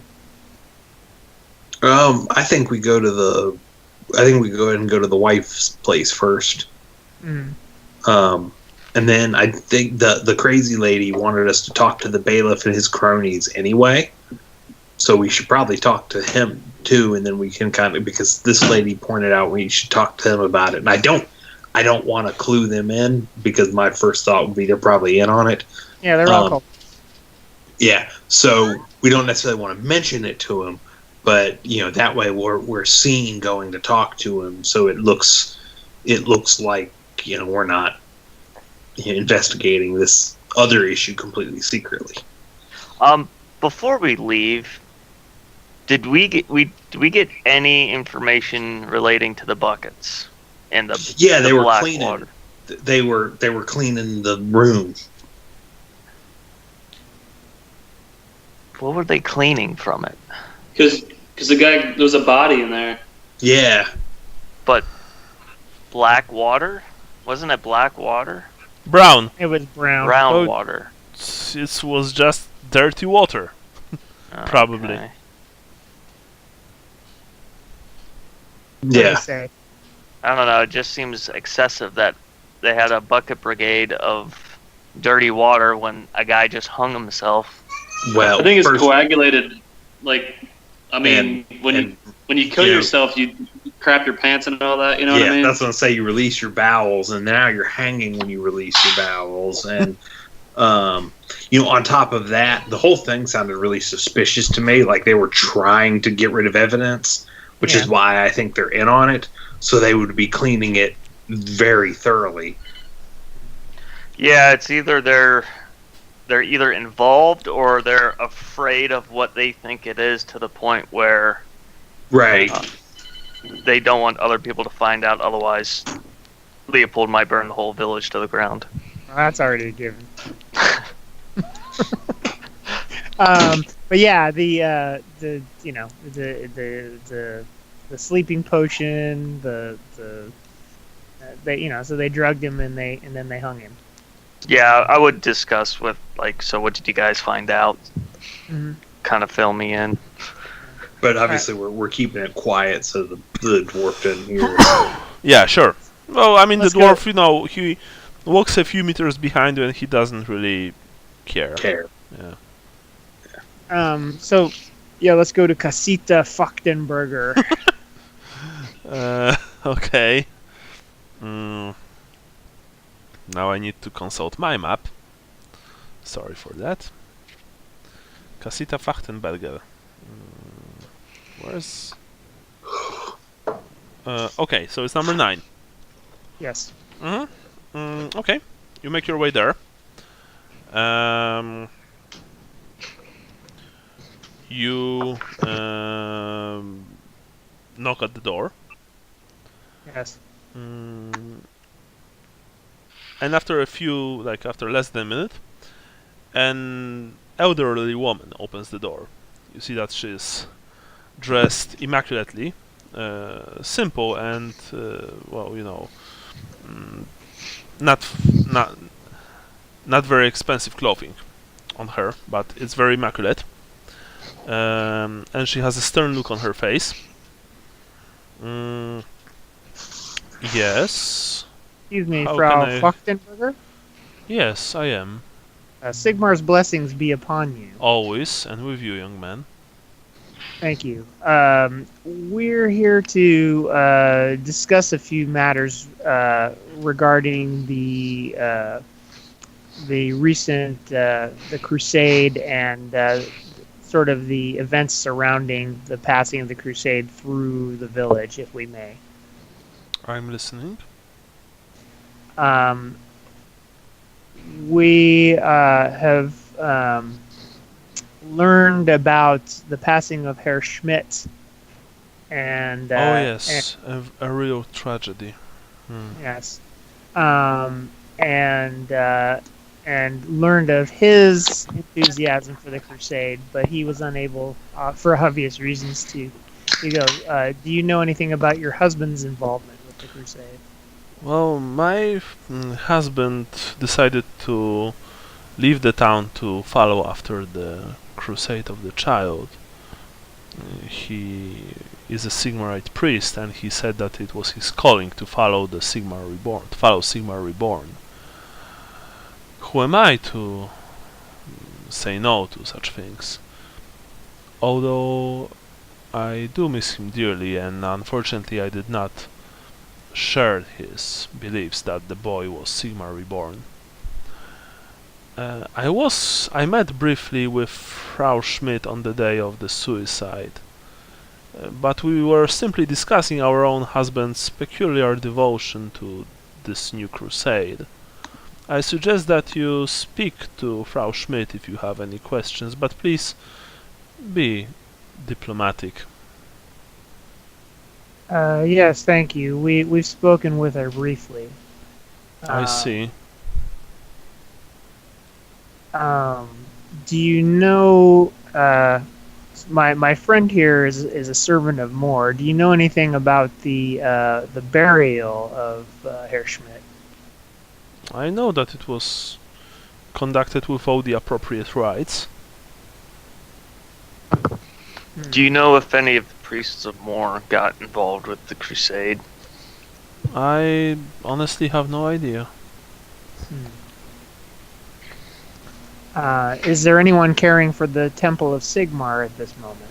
No, at this moment, unfortunately not. With my husband gone, the temple is uncared for, but I'm sure that soon there will come a new priest to take care of it. I would certainly hope so in a village like this not to have a Temple of Sigmar. I kind of glare at her slightly. She looks at you with slight antipathy. Something else I wanted to ask her, but I can't remember now what it was. Okay, it's about time for me to go. Okay, sure. So if somebody could let me know how much XP I get, I'd appreciate it. Okay. Just a quick one, Andy. Are you cool with 24th? Shoot. Let me... Hold on just a second. While we're at it. Calendar. The 24th. It would have to be another short game. I've got another 4:00 basketball game to take my son to. Okay. I am, however, free on the 23rd. It looks like, which is the day before. Okay. And then in March, looks like I'm free on the following Sunday, March 3rd. Okay. What about you guys? What about 23rd? Yeah, I could do the 23rd. Jason, Brian? We'll have to look into that one. Okay. So, let's say that for now, 23rd is alright. If not, we'll try with the 3rd, alright? Okay. Okay. Cool. And then, my idea is, like I said, we do want to go talk to the bailiffs because the crazy lady, wanted us to talk to them too. But we definitely don't want to mention that that we think that the suicide might not have been a suicide. Because, as Sean said, they're probably in on it. We'd probably need to burn the whole town to the ground. So. Yeah, we're supposed to be finding this damn chicken. And I just completely forgot. Well, I think we're going to find it's all linked. Yeah. The chickens and the mastermind behind it all. Of course. Yeah, and then tomorrow morning we want to get the book back and take it over back to dude, and Lucas is going to take his 13 gold crowns out of the first batch we get returned. Alright. And then on that note, I shall see y'all later. Alright. Bye, Andy. Take care. See ya. Bye. Later. Okay, guys. Yeah, sorry. Yeah, I was since you're thinking of questions to ask, I'm going to ask the wife of the Sigmarite priest that we would need to investigate the temple if she has access to the key or however or whoever's in charge of that now. It's actually a small way temple, so it's always open. You can just enter it. She says. Oh, okay, so it's not locked up. Okay. I have one more question for you, or maybe we have more than one more. Yes. Have any of your animals gone missing? Well, no, not really. I've heard that a couple of animals in the village have been missing, but I don't know. People are hungry, and these are hard times. Mm-hmm. And are you have good relations with your neighbors here? Yes, very good. Okay. I'm always kind to them, and they are kind to me. As it should be with the wife of a priest of Sigmar. Naturally. And do you have many dealings with the von Spires? No, not really. My Do they attend husband. the temple? No, I believe they have a chapel at their house. My husband didn't spoke with them as well. That much, Very interesting.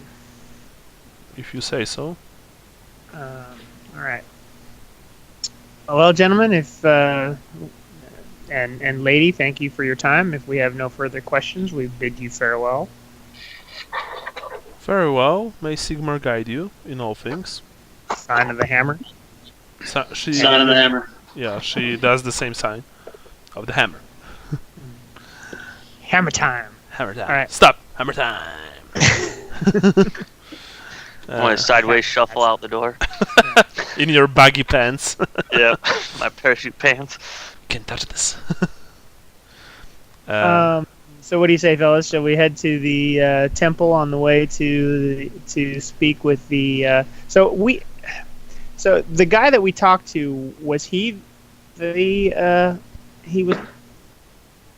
I'm confused. It's not a sheriff. He was a steward, and you're thinking probably right now about the bailiff.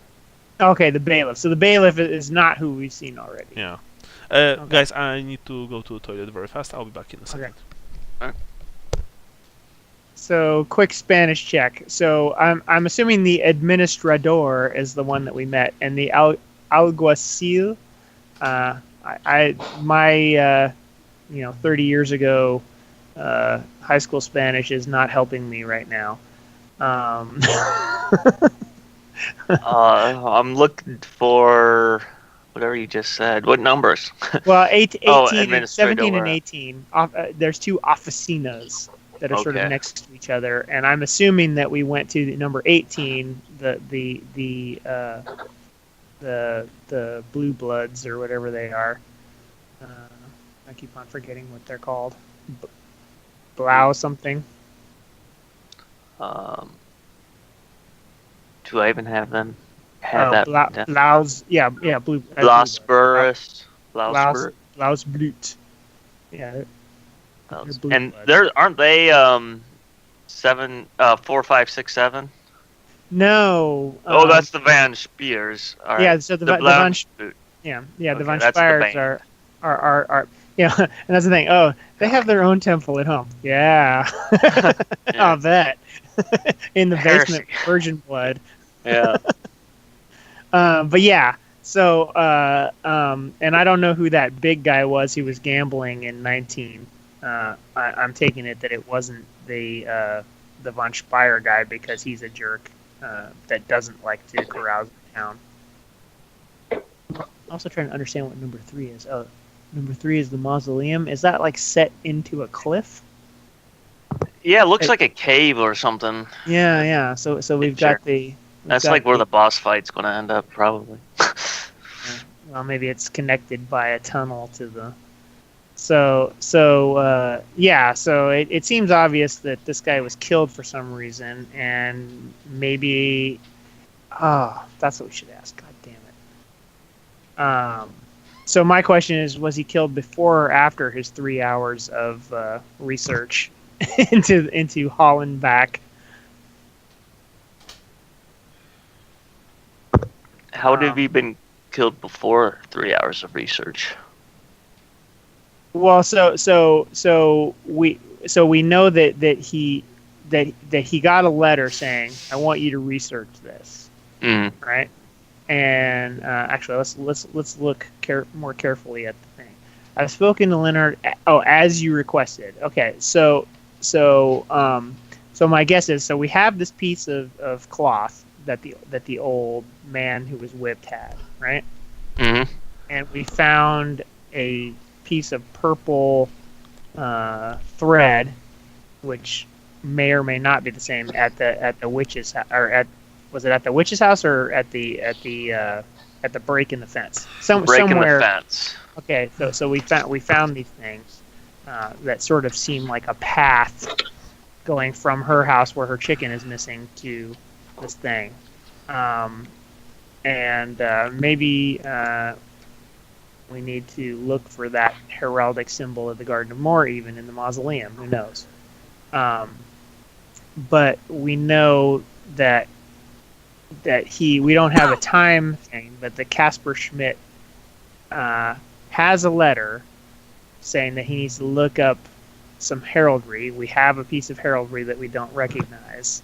You know, you bring up a good idea about the mausoleum thing. I know imagine, you want to go there too. So well, no, just the fact that we're looking for a coat of arms, and where are there going to be a list of coat of arms with names tied to it is probably going to be gravestones. right. I'm here, And guys. then- By the way, sorry. Yeah, we're just talking as we're walking towards the Temple of Sigmar. We're sort of discussing the clues that we have so far and how we want to proceed. Okay. Although maybe that's making us turn around and go to the temple or the mausoleum of oh, that's the mausoleum. Oh, and even better, it's the Von Speyer mausoleum. It's not even the temple. It's not even the. I didn't read that carefully. You have Temple Sigmar is number 15. Right. So essentially, what we're just kind of spitballing as we're walking and talking about this, and so so the question comes up is it's occurring to Leopold that maybe Schmidt was murdered because of what he either did know or potentially could learn about this piece of heraldry that we found in the von Speyer library. Yeah. Okay. I think we were on our way to go talk to the bailiff, and because I'm not 100% clear, my Spanish is pretty rusty. I'm assuming that it's number 17, the Oficina del Alguacil. But I don't know Actually, what you were told that bailiff spends his time at the Wet Whistle. Oh, that's right. So he might be the big guy at the Wet Whistle who's gambling. Yeah, he might be. But so as we're sort of heading in that direction, and we're just sort of talking about. So we seem to have a path from missing chicken to breaking the fence with a purple thread to a piece of cloth with some heraldry we don't recognize that has some purple in it. And then the guy who was supposed to research heraldry is murdered and made to look like a suicide, and that's where we're at right now. And then okay, so here's the thing. So if we go talk to the bailiff seems like he's in on it because he sort of bullshitted the widow. So do we really want to go talk to him? No. Lauer bullshitted the widow. Sebastian Lauer, the steward who gave you the job with the chicken. Oh. Okay. I mean, All of right. course, bailiff was, probably present in her cottage, and he performed the quote-unquote investigation. But it was Right. Lauer who, told her that, Okay. no, nothing found here, but I will look into it sometime later. And he never did. Okay. You see what you see? So you see what I mean, guys? That's why notes are important. Yes.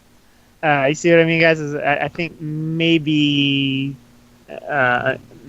going and talking to these guys more is not in our best interest because I agree. because it's playing into we're showing our hand too much to them and what we know. And he looks at the dwarf. The dwarf doesn't look at you, he just doesn't. He just writes something in his book. Yeah, he just doesn't care. Well, it doesn't mean he's, he may not care, but he is writing stuff down. So, True enough. and how late in the day is it now? Is it nighttime? Sorry, it's like late afternoon. Okay. So, although it doesn't seem like a direct connection, I think it might be worthwhile going to the mausoleum. What do you guys think? I would obviously approve of that. Yeah. What's your feeling on it, Sally? Because I feel like right now the only thing that we can really do other than just go to sleep and try to advance giving back the book and asking Gephardt the next day is just essentially get in trouble. Yeah, I kind of want to poke around a little bit more, to be honest. So I'm with you about the Okay. garden more. All right, let's go to the Garden of Moor and see what's up there. You make your way to the Garden of Moor. Vincent, you may or may not notice, keeps unconsciously reaching for putting his hand where his sword would be to kind of rest it, but aimlessly drops it. Yeah, well, you feel kind of bad without Masamune. That's right. We don't have any weapons. Nope. Yeah. Okay, I forgot about that. You can always make some spears. So I guess maybe I don't have my dagger then, correct? No. Or do I? Okay. All right. Well, I said I cut the pie with my dagger, but I don't have it, so I broke it with my hand then. Yeah. knife-hand it. Yeah. Okay. You're making your way over the road amid the trees. It's oppressive. You can feel the trees like trying to reach to you and grab you and do horrible things to you. Because Feels it's like home, doesn't it, Leopold? I think it looks more like Talaband to me. actually, yes, you probably meant me, says Lucas. How many years do we know each other, guys? He says, and you're still making these mistakes. Oh, I don't know, like 2 years, years? months. Sorry, with you, it feels like years. No one mistakes where I'm from. Anyway, the small Garden of Moor with a small Temple of Moor to the left of the trail is in a it's a way Temple of Moor. It's kept in a very well state. In front you can see essentially. Okay, well, just let me read it. Pfeifeldorf's Garden of Moor is located on the north side of the village, in a clearing bordered to the north and east by a low rolling hill.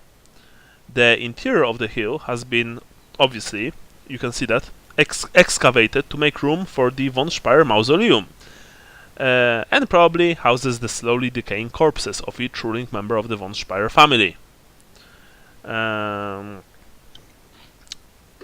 You see that even from your vantage point, you see that the gate to this mausoleum is a heavy oak door surrounded by recessed stone archway.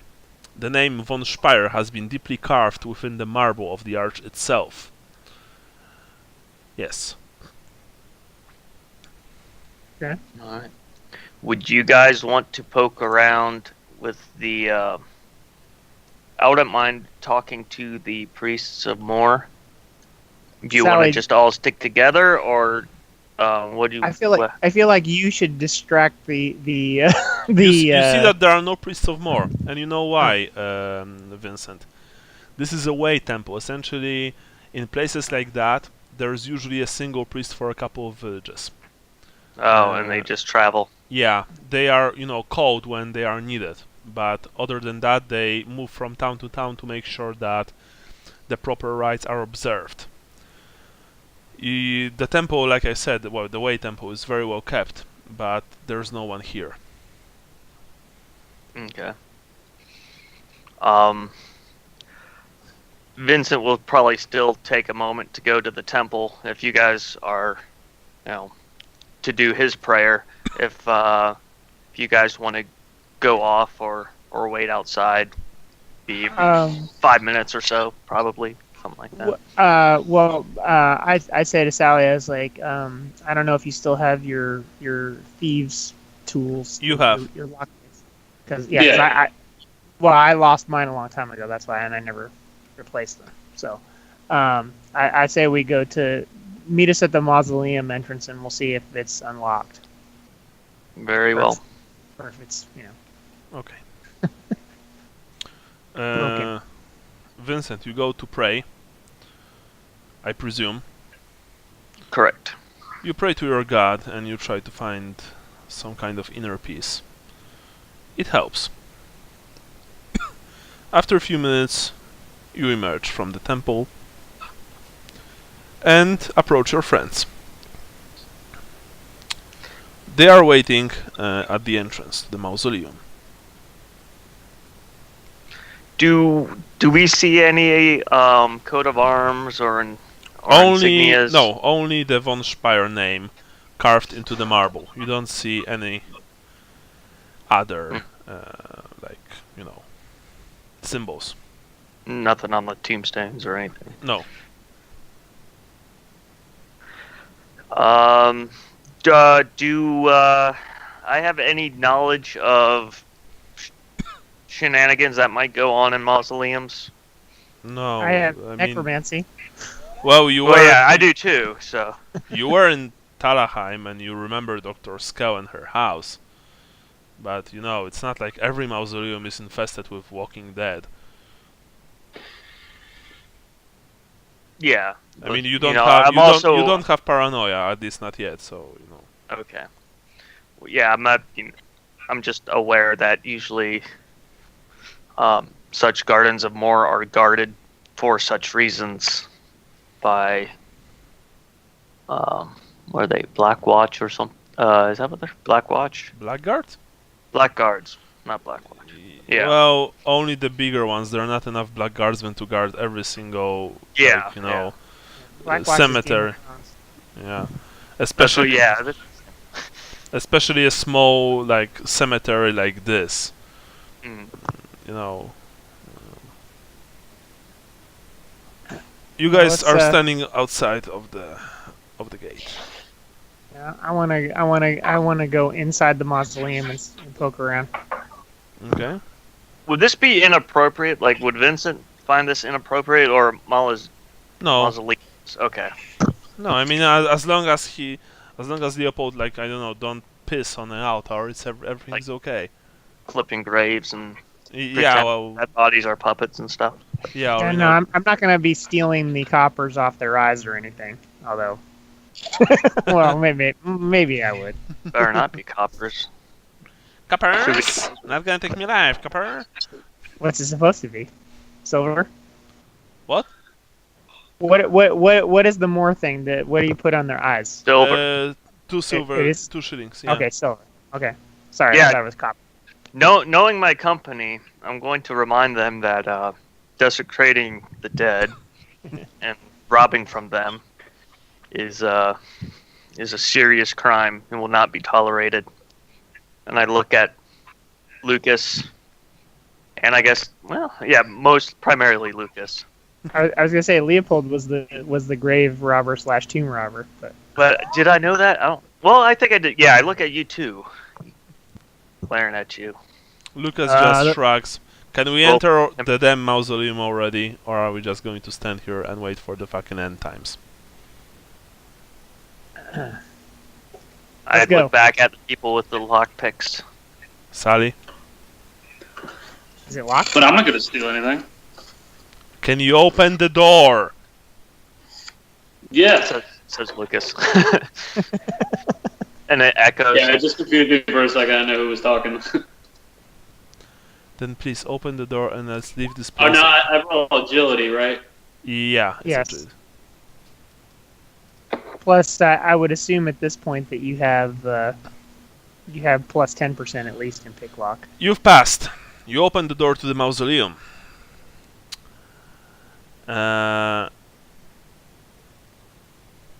Who enters first? I could go first. Alright.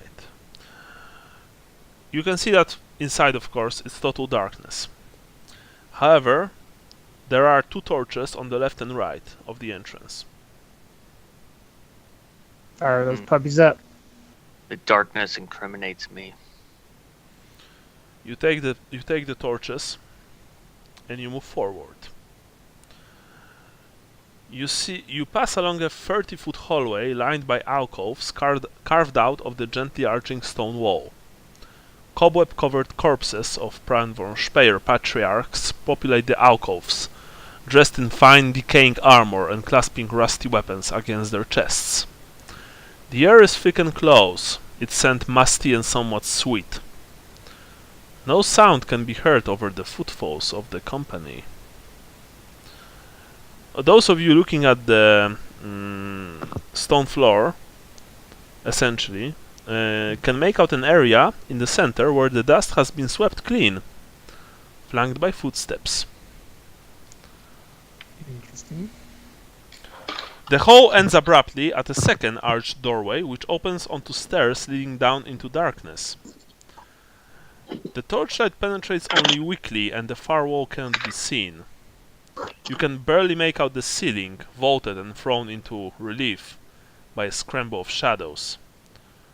Roll for perception, if you wish. I do.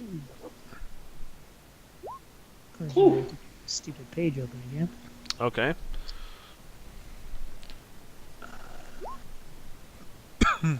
Perception. I'm rolling for Lucas. Nice. I percepted. Except for Sally, you've all spotted that, of course, there are bats in the rafters.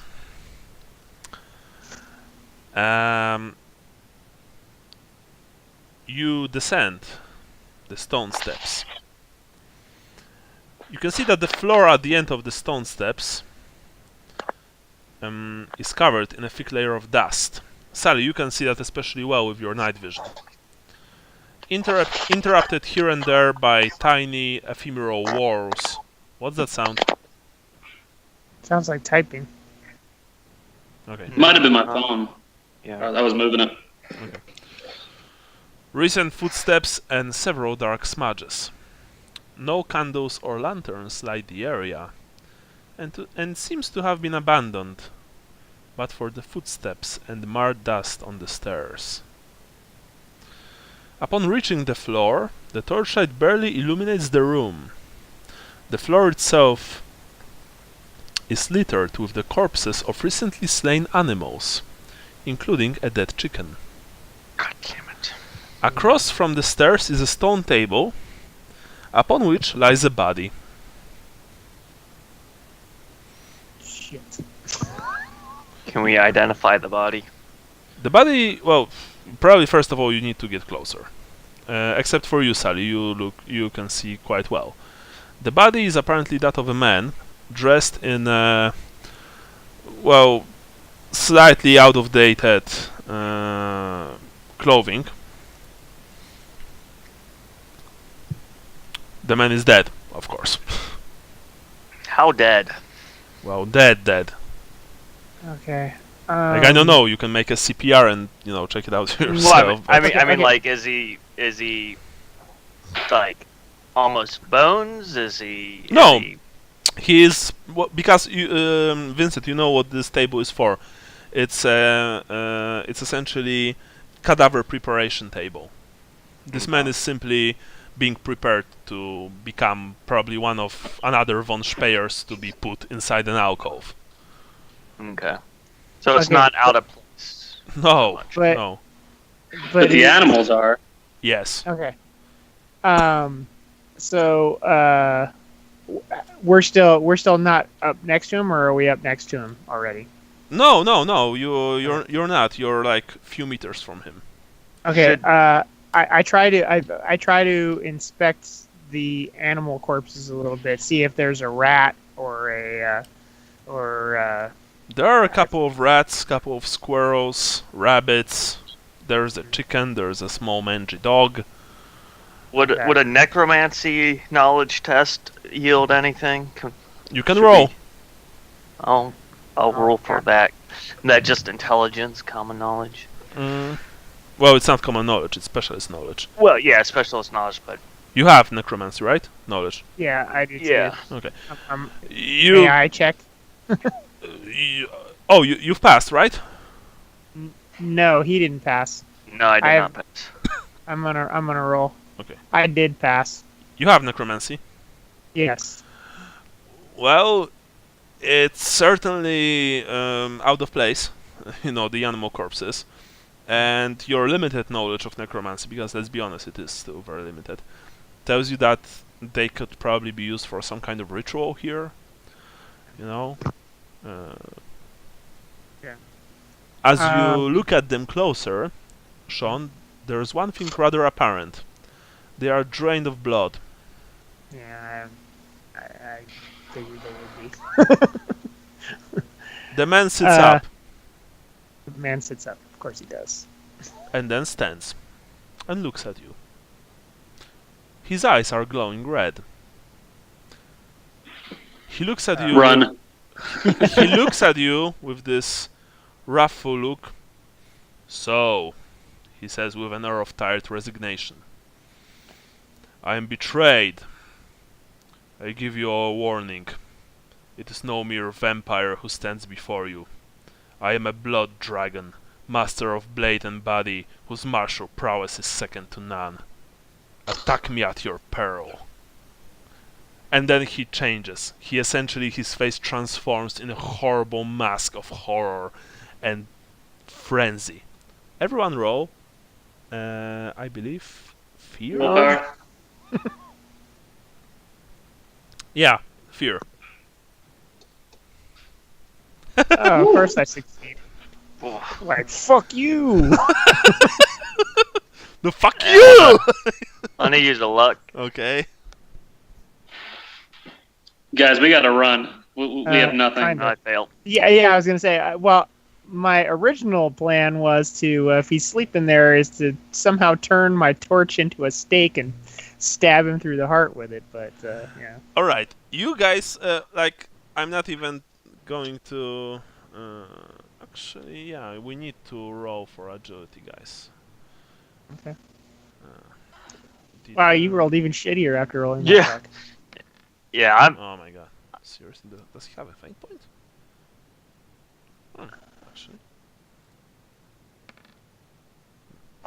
Well, it's nice knowing you guys. Okay. No weapons. We got to run. Roll Yeah. for agility, please. Mhm. No, you roll d10 and add it to your agility. Oh, initi- initiative. Yeah, initiative. Yeah, sorry. Ah. I get a Nice. -5. Yes. Yeah. So Sean has 53. I am 40. Wow, I rolled a 10. Jesus. Jason has 40. Brian, how much do you have? 64. 64. You are first, he is second, the guys are later. What are you doing? I'm gonna say run, and then I'm gonna run. Alright. You say run and then you run. The man with a horrible, like, half scream, half screech rushes you, Jason. He pounces at you with his claws extended.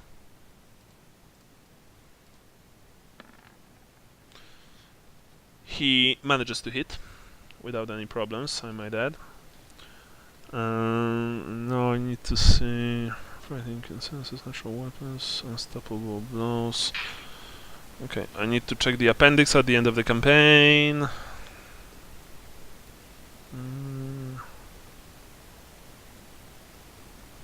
Like, Okay. we're completely screwed without weapons. We have torches. I was gonna say, to be Reroll. honest, I think we're screwed with weapons. No, so he smacked you with his claws for 16 damage. 16 damage. Actually, 17 damage, sorry. Alright, where did he hit me? Middle of the chest. Alright, so was it 16 or 17? 17 total. Okay, minus 8 for toughness and armor, so that's 9. Yeah. Okay, so I received 9 wounds. Essentially, you were struck by a battering ram. This thing hit you so hard that you vomited blood from your mouth.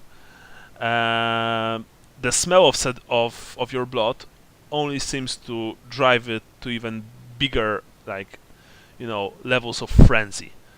You guys can hear Vincent scream of despair and pain. Vincent, you're now, but I mean, sorry, no, you're not now. Now is Leopold. What are you doing? Yeah, Leopold feels like he can't fight a vampire with no weapons, and he's gonna run for it too. But he's his speed is still messed up, right? Because of his injury. Yes. Is the dwarf in there with us?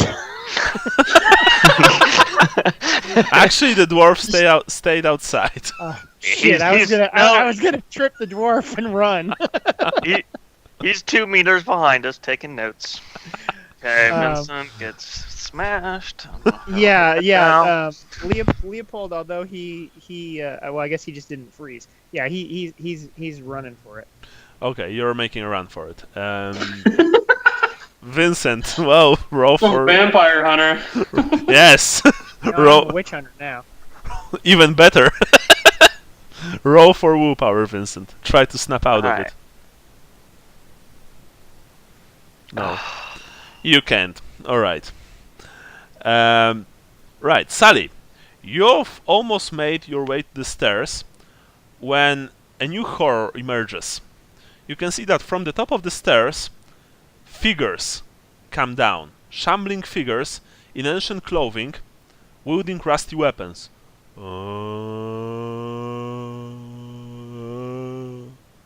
Yeah, they are von Speyers. And they walk. What are you doing? Is there anything I can grab or a way that I can push past them? You can try and push past them, but you will receive like many attacks.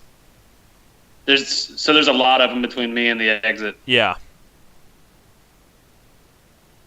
Are there any weapons laying around? Because it's like a crypt, right? Yeah, the last weapons that you saw were in the hands of von Speyers, the same von Speyers that are coming down. Is there any blunt object I could use as like an improvised weapon? Roll for perception.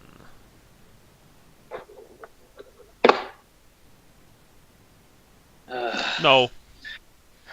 It's been nice knowing you guys. Well, it seemed like a good idea at the time to come here. Right. The vampire essentially attacks you 3 times. I just need to see. Yeah. So, first one, alright. The first blow, he slashes you with his claws. Of course, he doesn't need any weapons. Goes to your arm. And it's for 11 damage. Alright, arm 11, so minus 8 is... 3. 3, okay, I'm at 12 out of 15 wounds. Second attack goes to your chest. Again, he just... 16. Alright, I'm under. So I'm probably going to have to fate out of this one. Yep. How much fate do you have left? I have 4. 4. Oh, that's not bad. Yeah. I've been getting lucky, but I guess I need I'll burn a fate and then I guess pass out. He ripped your armor completely, so you can scratch it off. He essentially all just of it? from the top of your body. Yes, he essentially just grabbed you with both hands and pulled like in both sides, in both directions, ripping completely your armor, your clothing, everything, and just throwing you with such force back at the well, not the altar, but the cadaver preparation table, that it cracked under the impact, and then he howled. Well, I mean, you still have like armor on your arms, but honestly, without, it's almost completely useless right now, and you've passed out. All right. And Leopold, as you are making your way to the to where you suddenly see that Sally is standing in place, you've glanced around, you've glanced back, and you saw that the thing, after apparently killing your comrade, turned around and looks at you with primal fury in its eyes. He said he was going to give us a warning. Consider that a warning. What are you doing, Leopold? You still have your torch in your hand. Okay, and are we on the stairs? Where You're at the bottom of the stairs, and the von Speyers are coming down. Coming down. Okay. So I presume you approach Sally. What's Lucas up to? Well, Lucas is... You don't know. You're unconscious. Okay. No, just kidding. Of course, he's also at the stairs. And he's cursing like, "Oh, damn it! Ah, fuck, shit, cock, ass," stuff like that. Yeah. Okay. So my original plan was to start bludgeoning zombies with a lit torch and hope to sort of carve my way through them up the stairs. There, you can see that there are at least 5 of them, if not more. Okay. You can count 5, but you are pretty sure that there are more.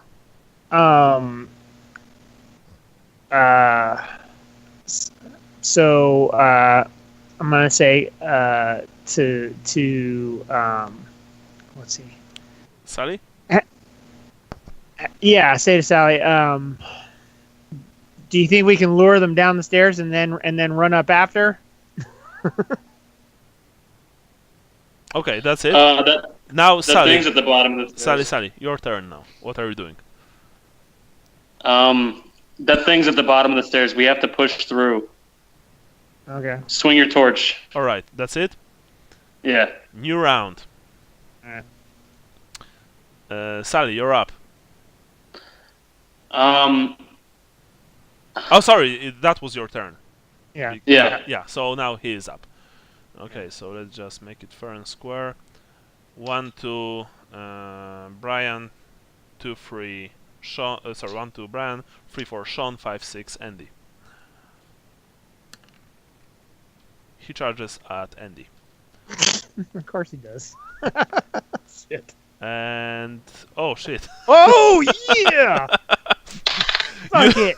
You saw something like that. With He trips and falls on a stake. with a horrible howl, this thing charged towards you. It charges towards Lucas. Lucas at the very last second jumped to the side, and this thing smashed headfirst into the wall. You've heard horrible crack and a yelp of pain, and you see that the fiend is reeling. He's like, "Oh, I'm gonna kill you for this!" You know, he like wraps his head, tries to regain some kind of sense, some senses, any senses.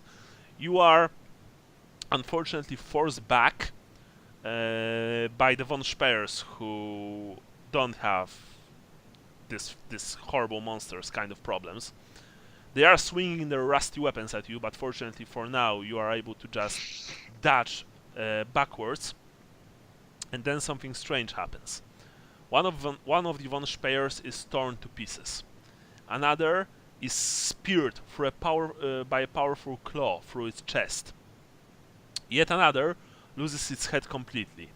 And not only that, you can see that this thing, this man who, in the light of the lantern, you can see that this suit that he's wearing, it has a familiar motif. A lion rampant on a purple field. Essentially, this man, or rather this thing, is fighting other things. Things that came from the darkness above. Huge bats transforming into horrible monsters of their own. They look like ghouls, but they are much bigger. They have longer arms, terrifying canine-like teeth, smoldering red eyes, and they are almost completely naked, except for patches of fur here and there. They are screeching like some kind of mix of a bat and a wolf, and at least 4 of them are fighting this thing, while another, you don't really even know how many, a couple more, are tearing the zombies to pieces. The man is giving his all to fight back. He smashes the head of one against the wall. He rakes another with his claws, but they simply gang up on him, grab his arms. One of them grabs his head and it begins to smash it time after time after time on the wall of the mausoleum. And you can hear the bone, giving away. You can hear the bone crunching. You can hear this thing roaring with anger and fury and indignation. But then it just slumps. These things, 2 each, grab it by the arm and haul it out of the mausoleum. By that time, the zombies are dead, and you are standing in front of at least 5, maybe 6, you are too terrified to count them correctly, abominations. They hiss at you, and they extend their claws, which are as long as daggers, if not short swords, towards you. But then they simply, in front of your very eyes, turn into bats and fly through the exit, leaving you alone in the mausoleum. You can hear. Let's get Vincent and get out of here quick. Yeah, you can hear Vincent just moaning softly. Apparently, he's not dead, not yet. But he's now a vampire. You don't know that. But of course, he might very well be. Okay. Yeah. So all of the creatures are gone, right? Yes. Even the guy. Okay. Yeah. Let's get Vincent and get the hell out of here. Let's go to the Temple of Sigmar. Pull up there and get our fucking weapons back. You grab Vincent, and you exit the mausoleum. Can I get the chicken too? Yes, you've grabbed the chicken as well. You get out of the mausoleum into the now early evening. Well, not so early, but still. It's evening. And who knows what more horrors will await you this night. But that is something for another time. Yeah. That's it for today, guys. Alright. Yep. Funny thing, this is the third time I'm rolling this kind of fight with the guy, with the vampire. And it's always the same. He fucking rolls a botch. Like... He could have done that before he wiped me off. Well, you still, like, held up pretty well against this thing. Although I was gonna say, when he took that 17, I thought you were gone. Yeah, although I didn't really scaled him. He is scaled for much lower, like, much weaker party than you guys. But I thought that, it's still a vampire, I'm not going to touch him, right? It's easy to overdo such things. Yeah. But yeah, essentially, Vincent, you did quite well, all things considered. He was like hitting you on 95s, I believe. So because you were helpless. Because you were helpless. So, and that's always a plus to attack. Anyway, guys, for today's game, let's give everyone 50 points. Let's give everyone 10 points for their characters. I also mean Andy, by the way. Brian, what about your homeland? I don't think I had anything for place of birth. Okay. Jason? I was rather dour, especially speaking with the lady about her husband. You mean Vicinant? Vicinant, yeah. Yes, that's true. That's pretty nice. I can give you 10 for that. Why not? Yeah. Sean? Well, the only thing I said at homeland is like I don't think these woods are like our homeland. But when he was talking about how the creepy woods were like Visenland, but otherwise I can't think of anything. I can give you 5 for that. Okay. Okay. I'm also uploading.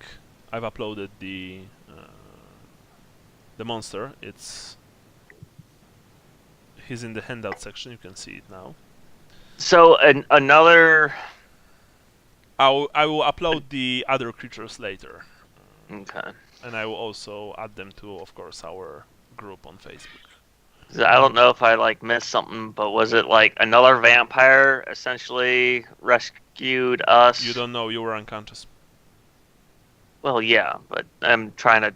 I wasn't quite. I couldn't follow as far as typing out what was going on. You can. I was Yeah, I'm having kind of trouble confused at what following. happened too. You can will- write creatures that some kind of creature saved you. Yeah.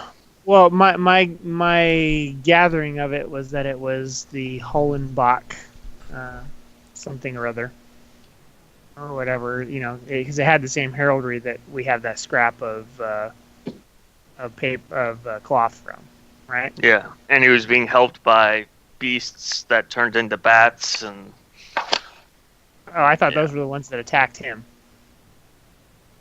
I'm confused. Yeah. yeah, I was. All right. Anyway, we're not dead. That's all we need to know. That's important. Not Anyway, quite dead yet. yeah. Religion, Brian. Esmeralda, 10 points. Very nice today. I like that a lot. That, I was hungry. kitchen action. What about Andy's? Oh yeah, and the Talabek land. I can give him 5 points for saying that he wants to be out of this village, but other than that, I really didn't saw that today that much. Okay. Jason, what about your religion? Oh, yeah, right, 10 points for you. Yeah, you were proper Mori today. Sean, 10 points. Yeah. Although, running away from your enemies and leaving your friends is not a very Sigmarite thing to do. But you were fanatically enough for me to overlook it. You wanted to burn Okay. the village. You wanted to you spoke with the widow. Well, see, that's what he wanted to do. He wanted to burn the village more than fight the vampire. Well, yes. I wanted to not. Since I have compromised armor and no weapons, I wanted to actually fight the vampire, not Yeah, die. same here. It's like we were definitely going to come back, but we couldn't do anything right now. Yeah, well, I mean, that's true enough.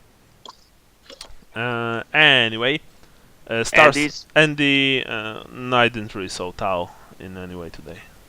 Even if I wanted to, I didn't. Unless you think otherwise, guys. I think the comment about leaving the town may have been a little bit, but that was already given for place of birth. Yeah, I'm trying to think if he said. Well, yeah, I don't remember him saying anything about Tal while he was here. I remember you saying Tal, damn it, but Yeah, well, that's about it. that doesn't count, unfortunately. Okay, so star signs, Brian. Righteous, fearless, merciful. Fearless, seriously. Well, I tried to pay the widow for the tobacco. I said we'll get justice for her husband, but I'm not sure how much running away from the vampire cancels it out. Yeah, I mean, that was good, but fearless in that case, nah. Sorry, Yeah. I just can't. Unfortunately, it has, the star signs are sometimes hard to roleplay, but that's what they're for. And they're not mandatory. I mean, you don't have to roleplay them, of course, if you don't wish. Jason. Gungren's Baldric, disciplined, honorable, profession of arms. Standing my ground against the vampire. You didn't stand your ground. You were unconsciously. You were scared. Holding him. He was petrified. Yes. Well, they don't know that. But I do. They just saw me stand there and take hits for 2 turns. Yes. No, that's all I got. Like a complete This chum. is Sparta. Yes. Well, I want to wake up and be like, "Did you see me? Did you see me hold that guy back?" I helped you guys. You should see the other guy. Sean, what about your star sign? Cacklefax the cockerel. I thought about it at the time that whenever we're asked to pay for something, Leopold does not speak up, but that's not exactly actively being cheap. But that's so maybe he needs to be more vocal about I'm not paying that to really get the points for it. Okay. So do you think I should give you something?